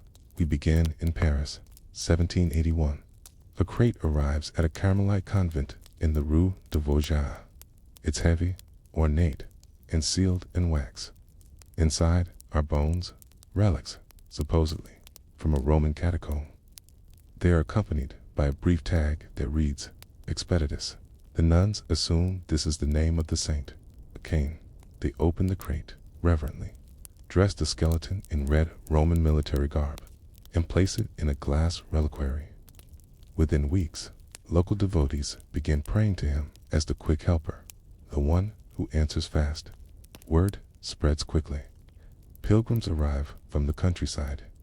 A local noblewoman claims her child recovered from fever after a prayer to the new saint. Tate, church nearby, adopts him as their patron for swift legal matters. In less than a decade, statues of Saint Expeditus began appearing across France. Now, historians examining the Latin tag centuries later suggest it may not have referred to a person at all. In Roman administrative language, expedito was a standard label used to mark packages for immediate delivery, something like today's express or urgent dispatch. It's possible the original note was not a name, but an instruction. And yet, that small misunderstanding, that tiny twist of context, became the foundation of a global cult. A saint born from bureaucracy. A martyr conjured by misreading. But the story didn't stop in France. By the early 1800s, Saint Expeditus had made his way to Sicily. There, his reputation grew fast, especially among fishermen and dock workers, people who knew the value of time. You must remember, the 19th century was an era of delayed letters, steamship delays, and long walks. To the parish priest, when help was needed, it was rarely quick. Saint Expeditus, though, promised otherwise. His icons often showed him stepping on a crow-labeled cross, Latin for tomorrow. In his raised hand, he holds a cross that reads, Hodie today. The message was unmistakable. Do not wait. Act now. Pray now. Move now for the working poor. He became a saint of action, and in that way mirrored a deeper human truth that desperation often leads to invention. In the late 1800s, Italian migrants brought their devotion to Saint Expeditus to New Orleans. In the city's Our Lady of Guadalupe chapel, they installed a small shrine, originally modest, just a statue, a candle, and a placard. The shrine grew quickly. Locals began attributing small favors to him. A lost key found, a bill paid on time, a safe childbirth. The shrine remains to this day, and if you visit it now, you'll find handwritten notes tucked behind the statue. Please help me with my son's trial. Expedite my visa process. Let my results come quickly. The prayers are short. The needs are urgent. Unlike other saints who were asked for miracles of transformation, healing, resurrection, or divine visions, Saint Expeditus is asked for speed. No one asks him to turn water into wine. They ask him to get the paperwork through before Friday. The Vatican has long struggled with figures like this. For centuries, the Church tried to curate the calendar to distinguish the real saints, those with documentation, martyrs' records, verifiable relics, from those that emerged in error or emotion. In 1969, Pope Paul VI removed many legendary saints from the universal liturgical calendar. Saint Christopher, despite his popularity, was one. So was Saint Ursula, Saint George in some regions, and dozens of others. The justification was always historical integrity. If we cannot verify their lives, how can we ask the faithful to venerate them? And yet, Saint Expeditus escaped even this scrutiny because he had never officially been included. There was nothing to remove. He was a saint, not by decree, but by drift. He was canonized by accident, sustained by devotion, survived by silence. But what does this say about us, about the nature of belief? There is something deeply human about reaching for what is fast. In emergencies, we look for the quickest path, the clearest door. The fastest saint, Saint Expeditus, is not the saint of the mystics. He's not the saint of scholars, okay? He is the patron of office clerks, single mothers, traffic wardens, students late on tuition. He is not there for glory. He is there for help. And in a world that has grown faster with notifications, deadlines, and instant decisions, it makes sense that the saint, born of urgency, continues to grow, even if no one is sure where he came from in recent years. Attempts have been made to formalize his cult. Brazil, in particular, has seen bishops propose local liturgical recognition. In São Paulo, over 500,000 people attend annual festivals in his name. In the Philippines, he is officially recognized by the local Episcopal Conference for devotional purposes. But Rome remains quiet. No official documents, no investigation, no canonization cause, and yet no suppression. Perhaps the Vatican has learned that not all holiness flows from records. Some of it flows from repeated human need and repetition, as every historian knows, is its own kind of truth. So we return to that original box, to that crate, likely sent from a Roman catacomb in the 1700s, meant to arrive in time for a convent's dedication day. To a shipping label, misread, to bones, whose identity we still do not know, to a name that might never have belonged to anyone, and yet that name became a refuge, a rhythm, called Hodi. The statue reads, "Today, not tomorrow, not next week." Now, that is the strange legacy of Saint Expeditus, not the story of who he was, but the story of what he became. A saint, not a fact, but a function. A man buried not in Rome or Constantinople, Paul, but in every prayer whispered when the deadline looms, every candle lit when time runs short, every sigh that says, "Please, just let this go through." He may not be real in the traditional sense, but he is very real to the people who need him. And maybe, just maybe, that is what makes a saint endure. Not the paperwork, not the relic, not even the church, but the human heart that remembers a name, even when no one's quite sure where it came from. The old foundations beneath the Basilica. If you've ever stood inside the great dome of St. Peter's Basilica in Vatican City, you may have noticed how quiet it becomes when your eyes lift skyward. The immensity of it hushes you. Light diffuses gently from the clear-story windows. The marble glows in soft golds and ivories. It is easy, in this moment, to forget that what you are standing on is not just sacred ground, but buried ground, far below your feet, layers beneath the marble. Beneath the floor, beneath the altar, lies a question, a tomb, and perhaps a body, but whose? This section begins where most visitors never tread, in the subfloor chambers of the Vatican, a region known as the scavi, or excavations, and it begins not with certainty, but with silence. Let us go back, not to the Renaissance, but to the time before the Basilica stood at all. The year is around 64 AD. The city is Rome, and to be more precise, the outskirts of Rome, a zone not yet paved, not yet formal, where the poor and dead shared the same dirt. This was the Vatican Hill, not the city center, but across the Tiber River, just beyond the early city walls. In that year, Emperor Nero has just ordered the execution of a troublesome preacher from Judea, a man the locals called Simon Peter, or just Peter, a Galilean fisherman turned religious firebrand. According to tradition, he is crucified upside down, not in a grand arena, but in a minor field outside the gates, near an old chariot road. It was not unusual. Dozens, maybe hundreds, died there in the same way. They say a few followers buried him in secret in the soft, red soil of a sloping necropolis. No plaque, no stone. Just another grave among many. Time passes. By the late 2nd century, God's begun to attract attention. Christianity is still illegal, still whispered in underground rooms and catacombs, still feared by Rome's powerful.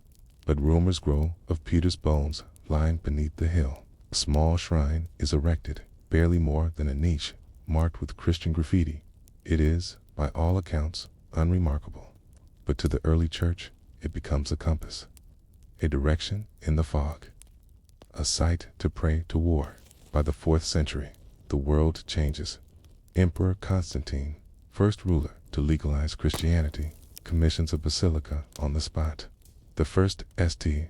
Peter's Basilica. To do this, his architects must level the uneven hill, destroy pagan tombs, and pave a great platform directly above the suspected grave. They don't exhume it. They build over it, directly above that grave.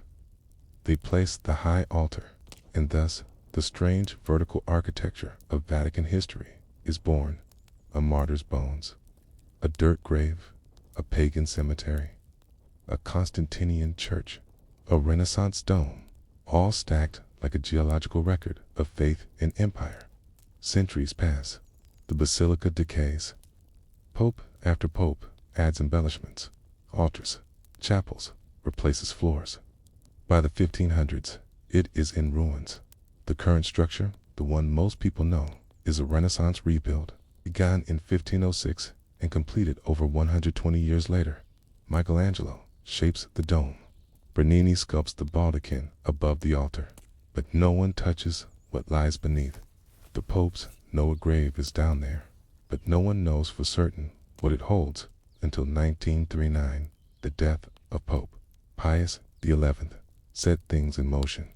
He requested burial in the Vatican grottos, the underground corridors beneath the basilica. But to make space for his tomb, workers began removing layers of flooring and encountered something strange: old walls, painted frescoes, broken pottery. It's an entire ancient necropolis, sealed in silence beneath the Vatican for 1,500 years. The Pope's successor, Pius XII, quietly orders an archaeological team to investigate. The dig proceeds in secret, under the cover of darkness and official silence. Over the next decade, a remarkable discovery is made: a vast 1st-2nd century Roman cemetery, full of mausoleums, sarcophagi, and Christian graffiti, lies beneath the basilica's altar, and at the heart of it, directly beneath Bernini's massive bronze canopy. The team uncovers something unexpected: a small walled structure, shaped like a shrine, built over a simple earth grave. It is known from ancient texts as the Trophy of Gaius, a reference to a 2nd century priest named Gaius, who once wrote, "I can show you the trophies of the apostles, for if you go to the Vatican, there is the Trophy of Peter." This shrine is believed to be that very reference. Next to the shrine, a small niche in the wall holds human bones. They are not labeled. They are not in a full skeleton, but they are there.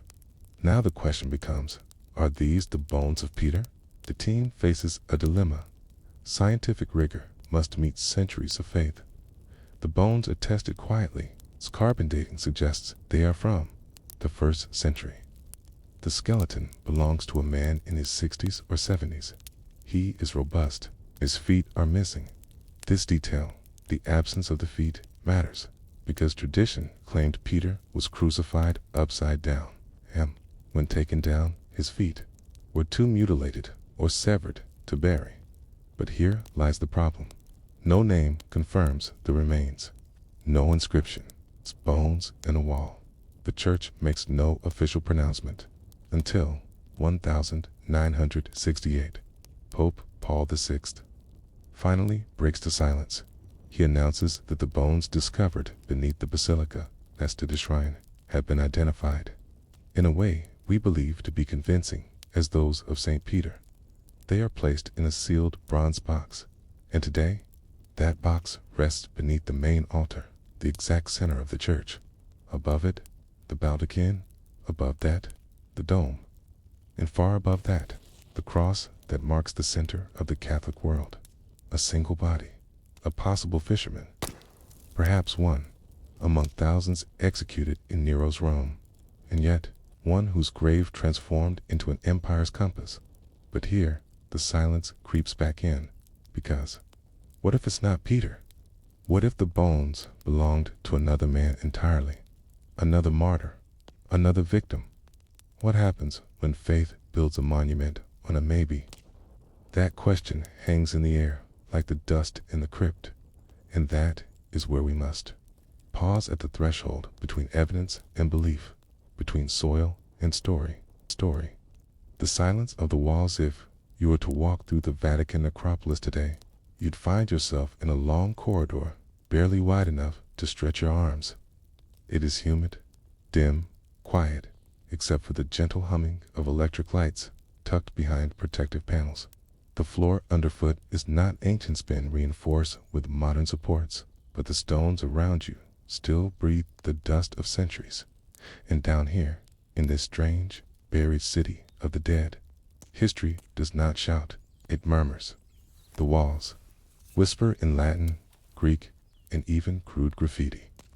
They are plastered with painted vines, peacocks, coos, dolphin symbols of old Roman beliefs, later borrowed into Christian iconography.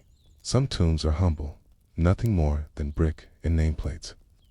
Others are small houses, complete with stucco, facades, and frescoes. This tomb is cramped beside another, no space wasted.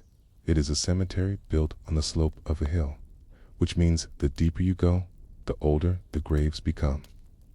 And at its deepest, hidden behind the awkward bends of what archaeologists once called Wall G, sits the so-called trophy of Gaius.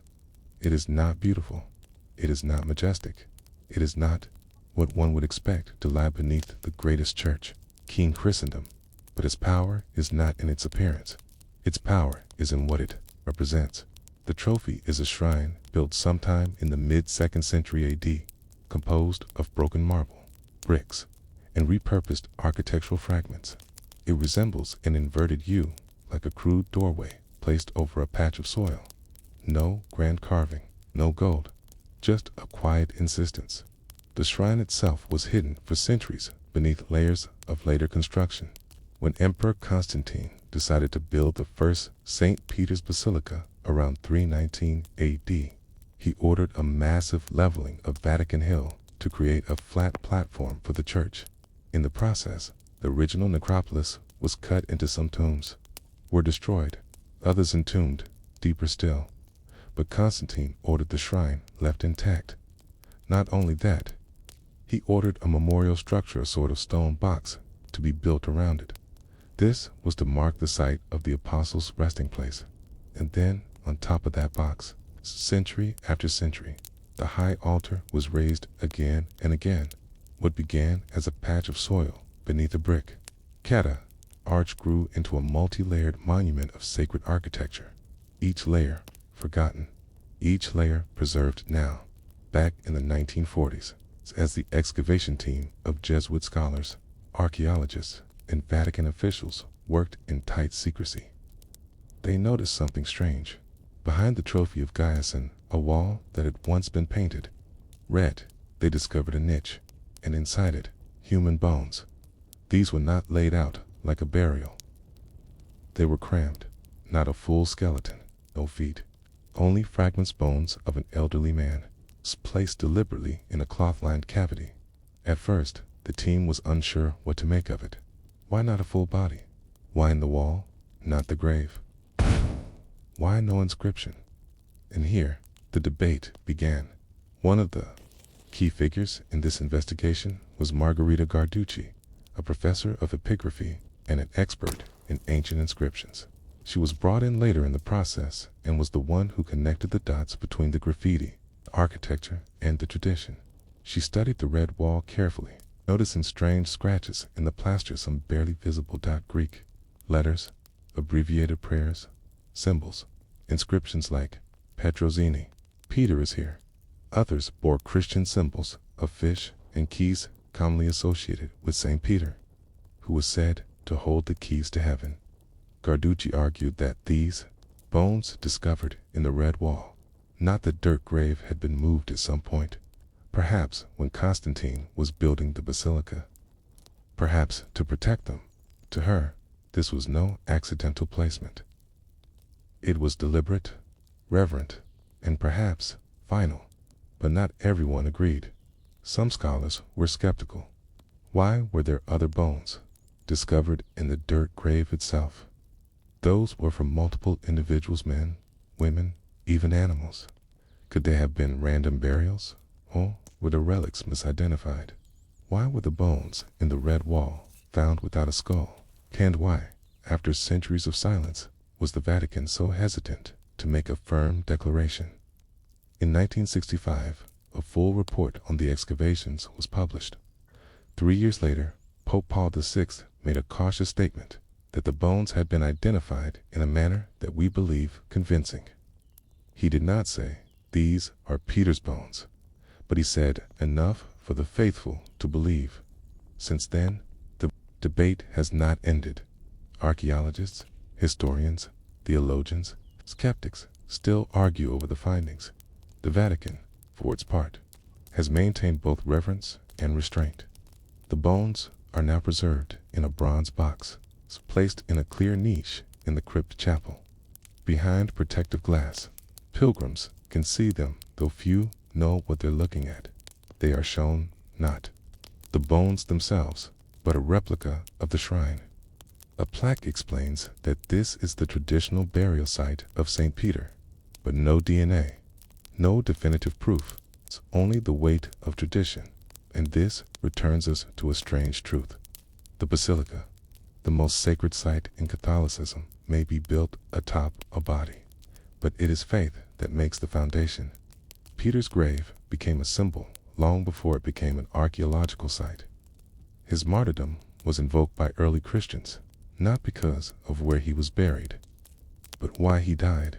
And so, even if the bones beneath the altar belonged to someone else, a Roman pauper, a forgotten Christian, a martyr whose name was lost, the power of that place would not change, because history, like faith, often lives in layers, and because sometimes what lies beneath the throne is not a ruler, but a reminder that the Church, for all its grandeur, rests upon the memory of suffering, upon the quiet burial of a man who once claimed to be unworthy of dying upright, upon a hill no one thought important, upon a grave no one bothered to mark, and yet, somehow, all the same, remembered.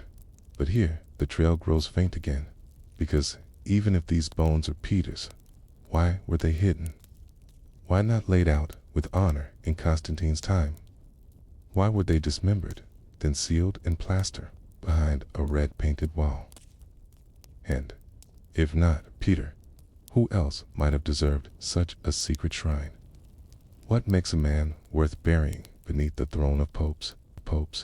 The stone beneath the quayshead is sometime in the year 64 AD. The air over the Tiber is thick with summer heat. The city of Rome is still reeling from a fire that tore through its tenements and temples. Ash drifts like snow across the rooftops, and in the wake of the destruction, someone must be blamed. So Nero chooses the Christians. They are still a small sect, still strange to Roman ears. They meet in secret, refuse to offer incense to the emperor, speak of resurrection and peace, and one God above all. And among them is a man, not a young man, not even a Roman. He's Jewish.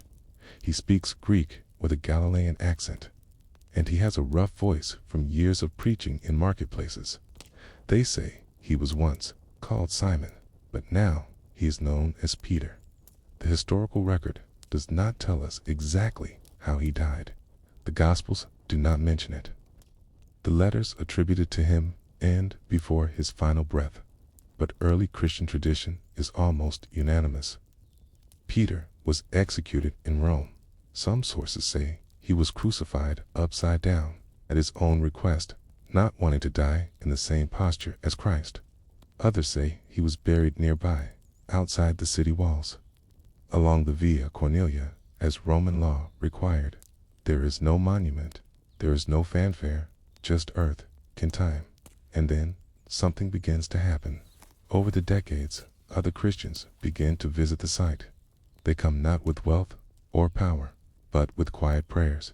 They build a marker, maybe just a stone at first, then a wall, then a niche, then a shrine, and in time, the place where Peter was buried becomes more than a tomb.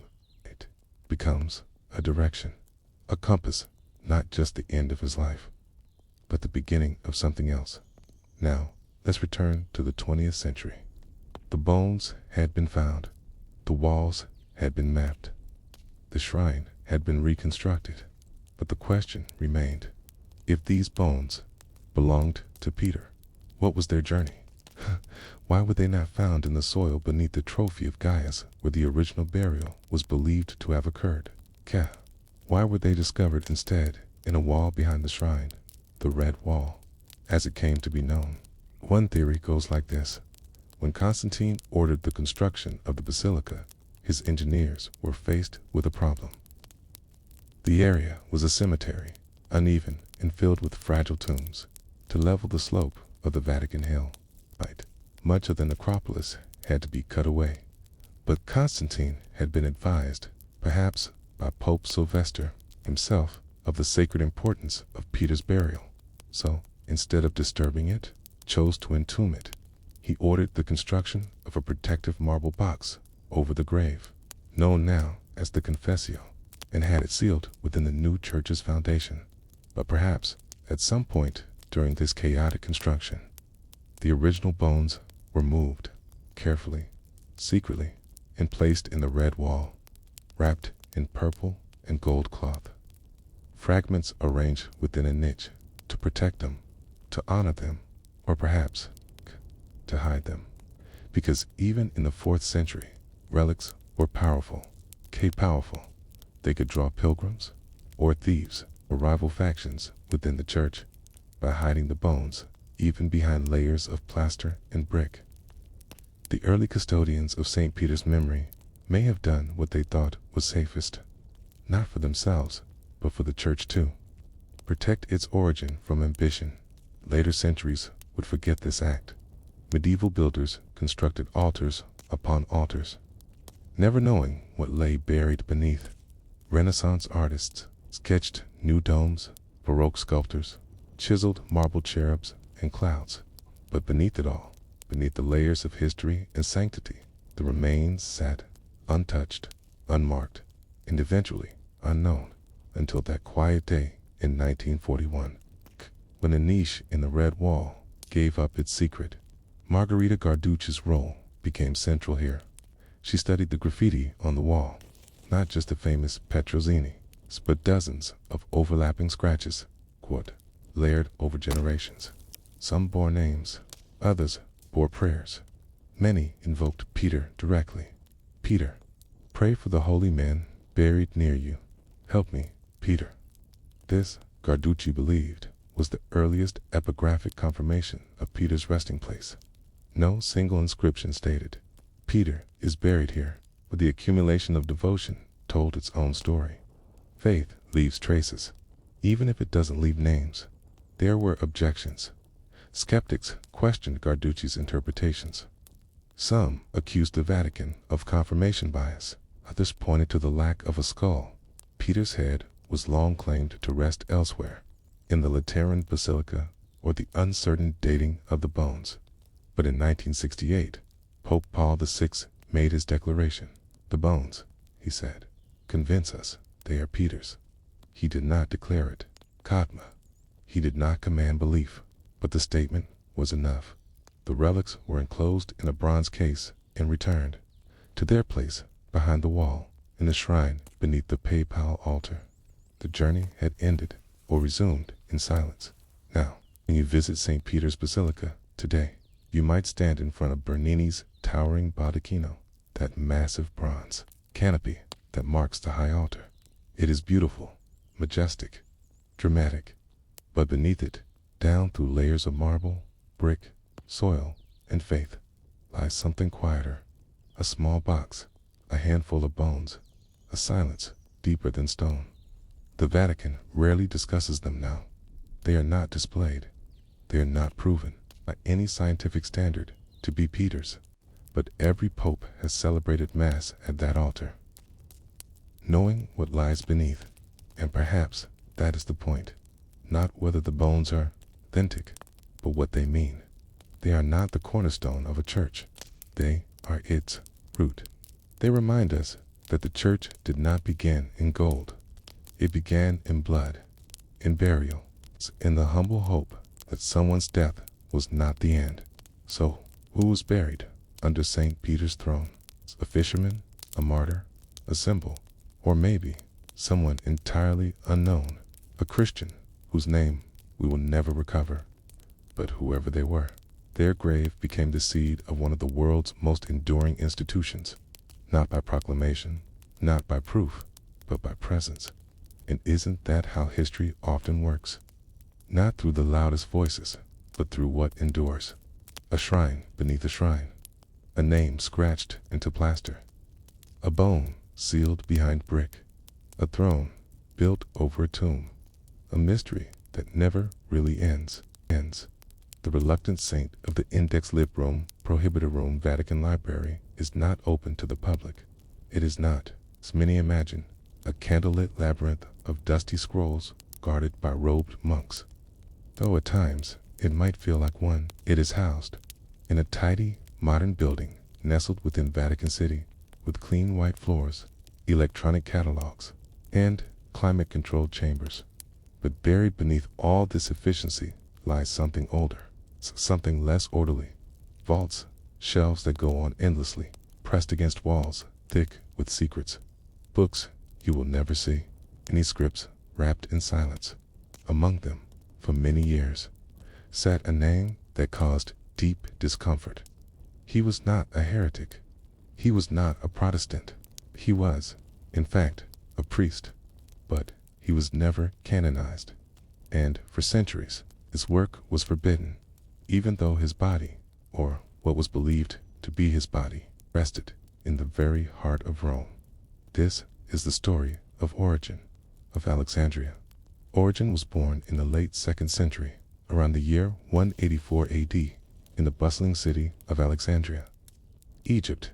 At the time, Alexandria was a crossroads of thought. Greek philosophy still hummed in its academies. Roman law was enforced in its streets, and the Jewish diaspora had established one of its most vibrant intellectual communities there. It was also home to one of the earliest, most theologically active Christian populations. Origen grew up in a Christian family, but his brilliance was apparent from a young age. He studied the Greek classics, mathematics, and rhetoric. He read the Septuagint, the Greek translation of Hebrew scriptures, and soon turned his mind to theology when he was still a teenager. His father was arrested and executed during one of the early Roman persecutions, according to later accounts. Origen wished to follow his father into martyrdom, but his mother hid his clothes to prevent him from leaving the house. This strange episode set the tone for much of Origen's life. Brilliant, extreme, and constantly on the edge of controversy. In his 20s, Origen began teaching, not just to beginners to advanced students of scripture, philosophy, and even rival religious sects. He became the head of the Christian Catechetical School in Alexandria and wrote prolifically, according to tradition. He authored over 2,000 treatises, letters, homilies, and commentaries. Many of them are lost, but some survived, and others survived by being quoted by his critics. Among his most famous works was the Hexapla, a massive comparative edition of the Hebrew Bible in 6 columns, each showing a different version or translation. It was the first of its kind, and would not be matched in complexity for over 1,000 years. He also wrote On First Principles to Principes, a theological exploration of God, the Trinity, free will, and the nature of the soul. And that's where the trouble began. Origen's theology was daring. He suggested that all souls pre-existed before birth. that the soul's journey began long before earthly life, perhaps continued afterward. He speculated that even the devil, in the fullness of time and through God's mercy, might be restored. He spoke of multiple levels of scripture, a literal meaning, a moral meaning, and an allegorical one, and said that without the deeper meanings, the text could mislead. He argued that reason was a gift from God, and that faith and intellect must walk together. To many later theologians, this was beautiful, but to others, it's dangerous.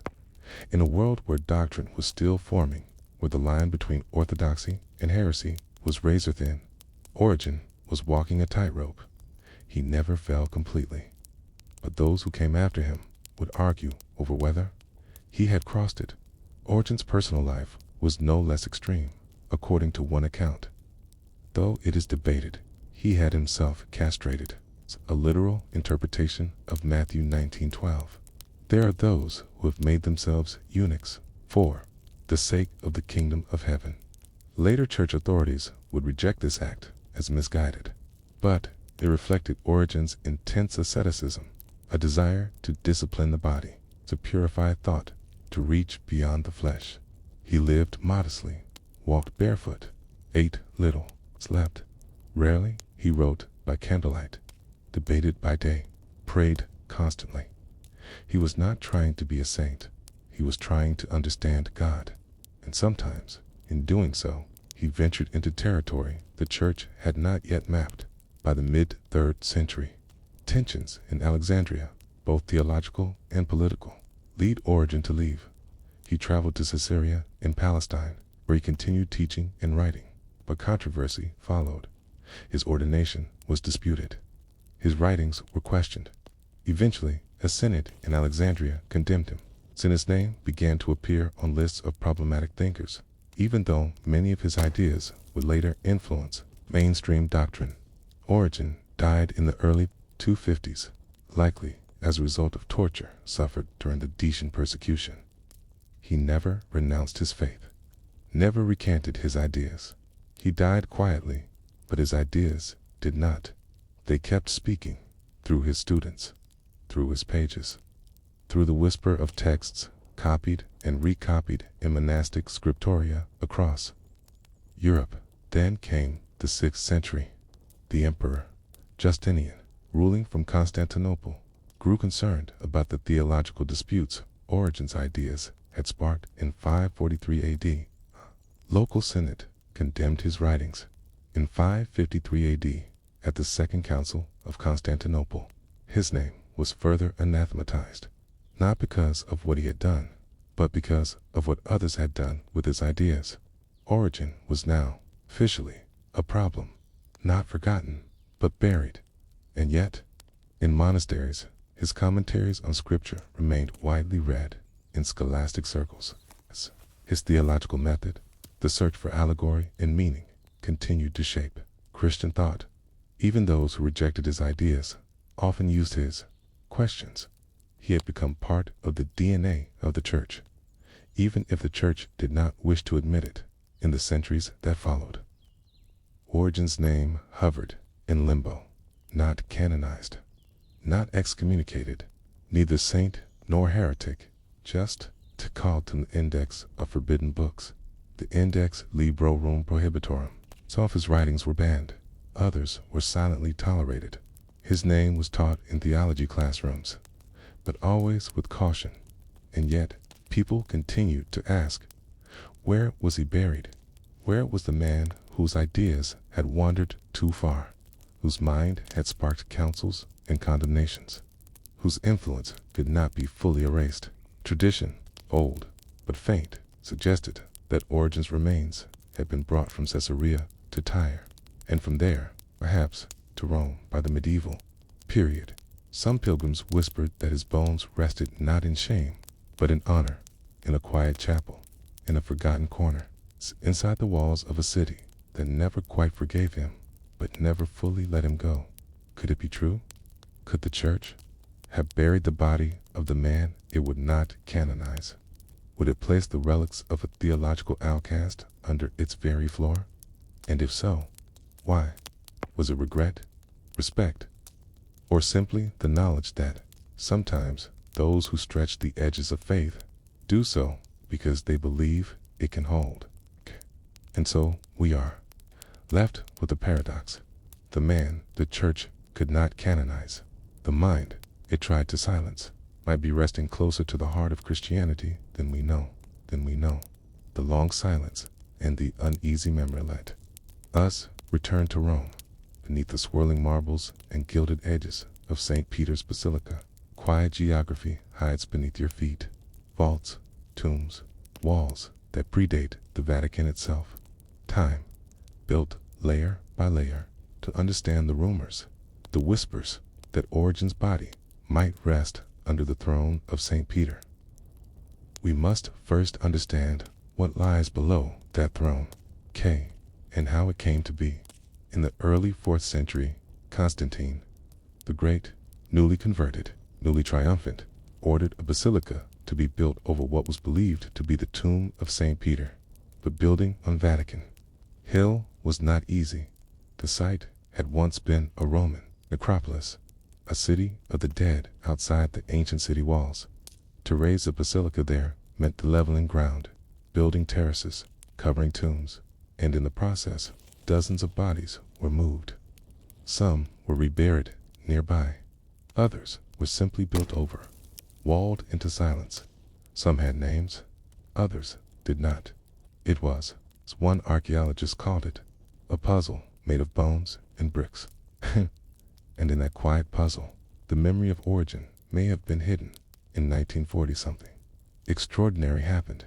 Pope Pius XII ordered excavations beneath St. Peter's Basilica. For centuries, there had been a tradition, more revered than questioned, that the tomb of St. Peter lay directly beneath the high altar. Now, with modern archaeology, that claim could finally be explored. The work had to be done in secret, quietly, and with care. Excavators worked beneath the Vatican, carefully lifting marble slabs, revealing ancient passageways. What they found was remarkable. A Roman necropolis, tacked mausoleums, inscriptions, painted ceilings, and, eventually, a small, simple grave, carved into the red wall at the far end of a shrine, covered in centuries of devotion.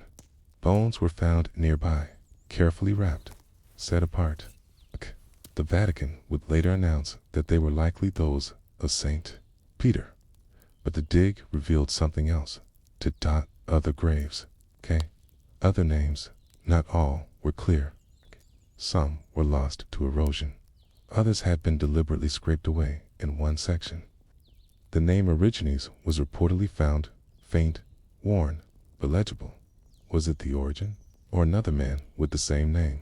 Could the father of Christian theology, the man condemned, then studied, then forgotten, really lie beneath the seat of Peter? The Vatican made no official comment. The inscription was never publicly displayed, and over time, the question faded again into silence. But let us pull back from the bones, look at something quieter, something duller, but perhaps more telling. The scribes, those nameless monks of the 9th, 10th, and 11th centuries, who copied Origen's works by hand.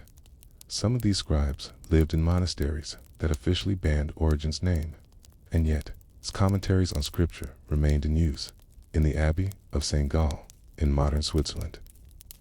An anonymous scribe copied Origen's homilies on Leviticus, noting in the margins that some say the soul may travel before the body, at the monastery of Corbie in northern France.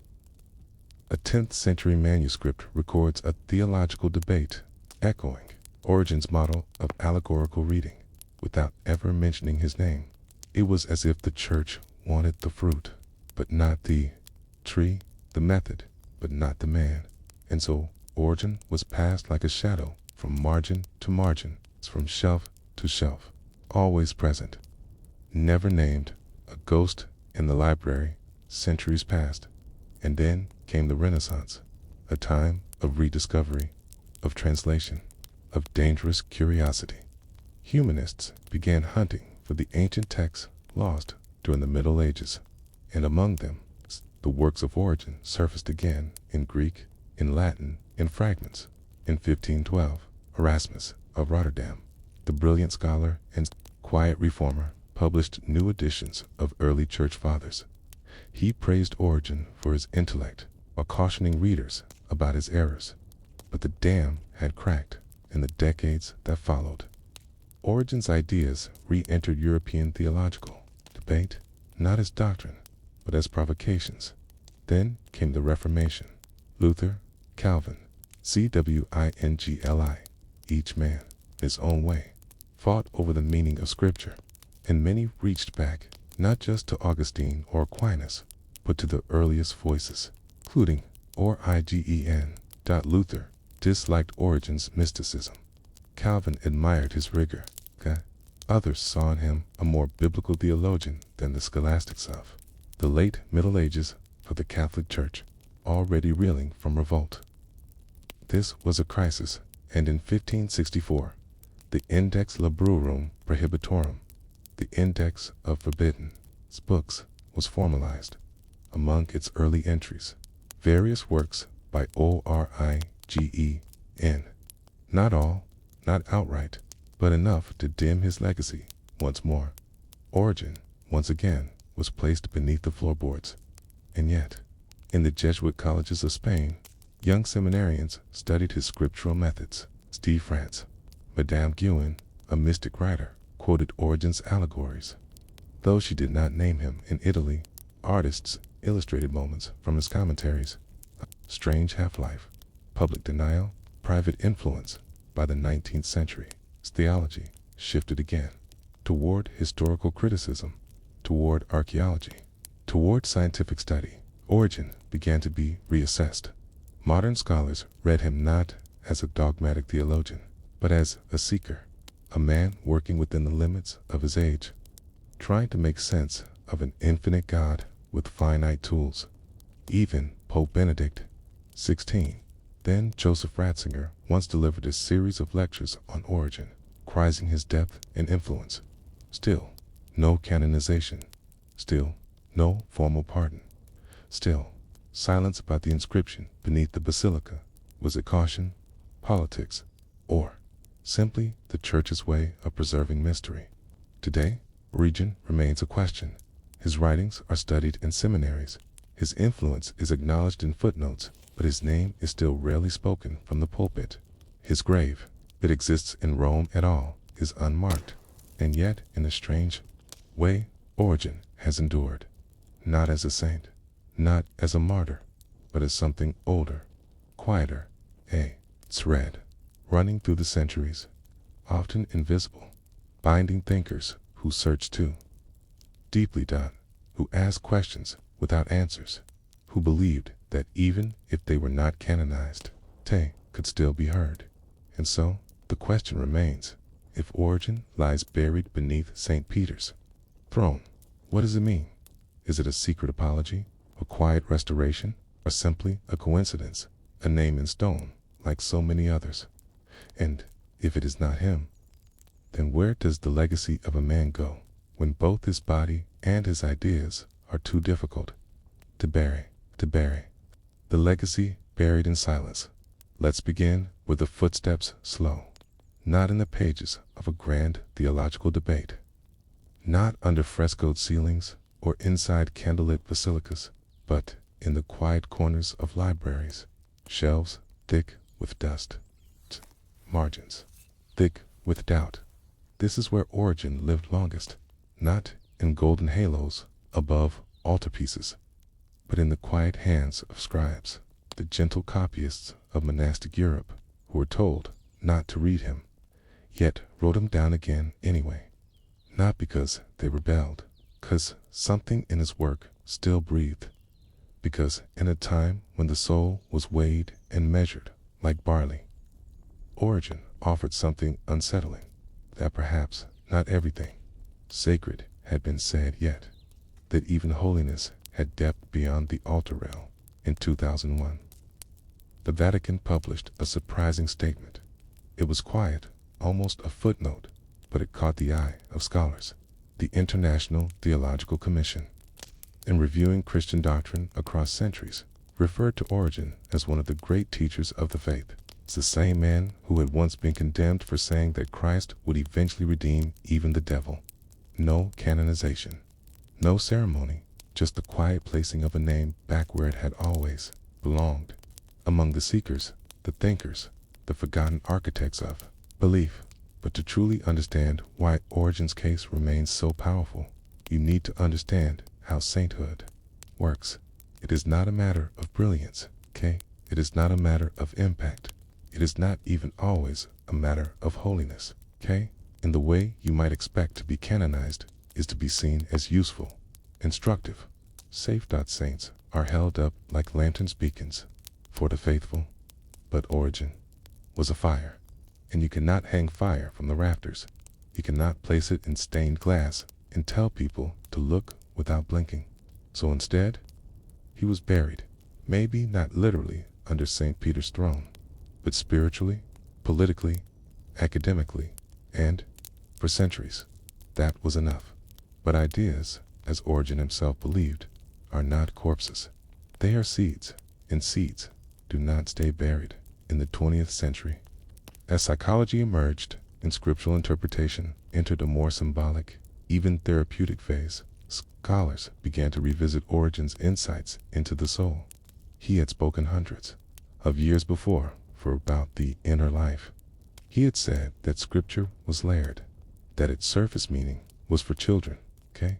But its true message was hidden in the folds, that suffering, exile, even doubt were not punishments, but doorways to understanding. It was uncomfortable, but oddly modern. Origen didn't believe you were born perfect, or that holiness was inherited like linen. He believed in becoming, and in the age of therapy and personal growth. This was quietly radical. Here was a theologian who believed in transformation, not just punishment.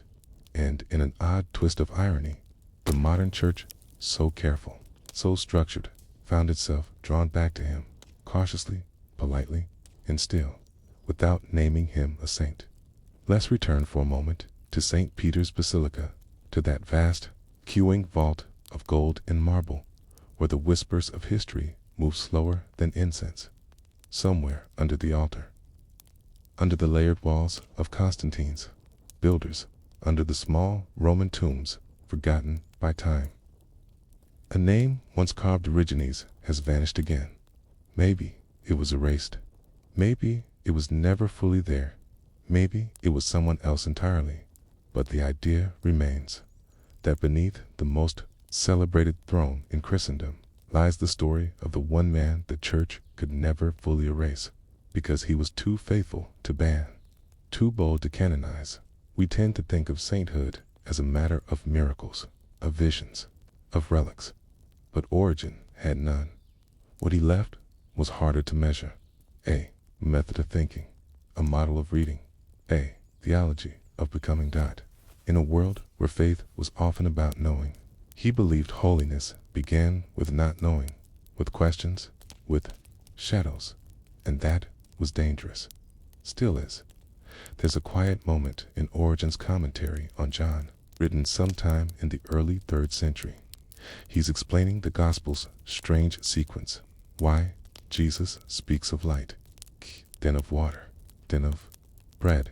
And Origen writes, each soul is nourished as it can bear. The beginner drinks milk, the mature tastes fire. That line, scribbled by hand in a time when Christians were hunted and crucified, still lives, still challenges, still explains why a church built on Peter's rock might struggle with a man like Origen, because milk is safe, fire is not. In 2012, Kite Benedict XVI gave a public catechism instructional address about Origen. He praised his search for God. He acknowledged his impact. And then he said something striking, that Origen was a figure of the highest importance for Christian thought. But still, no canonization, not even a discussion of it, just that careful phrasing the church uses when it wants to remember, without celebrating to nod, but not embrace, to whisper, not sing, Maybe that's all Origin ever wanted, to be a companion in thought. Not a statue to be read, not adored. Maybe sainthood would have been too small a box anyway, because Origin did not write for altars. He wrote for the soul at 3 a.m. The one whispering, "Why do I still feel this way?"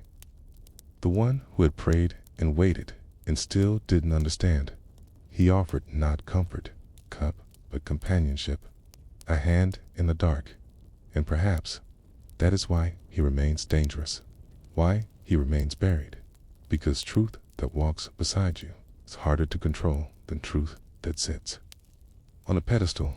So let us end not with a miracle, but with a room, a manuscript, a desk where a 12th century monk is copying out Origen's homilies on Exodus. His quill scratches lightly. Outside, snow is falling on the cloister. He is tired, but the words matter. He will not sign his name. He will not speak of this in the refectory. But still, he copies, line by line, because something in these strange, old sentences speaks to him of God, of growth, of a road with no map, but many footprints. And perhaps that is the legacy buried under the throne, not a body, not a bone, but a way of walking through the dark,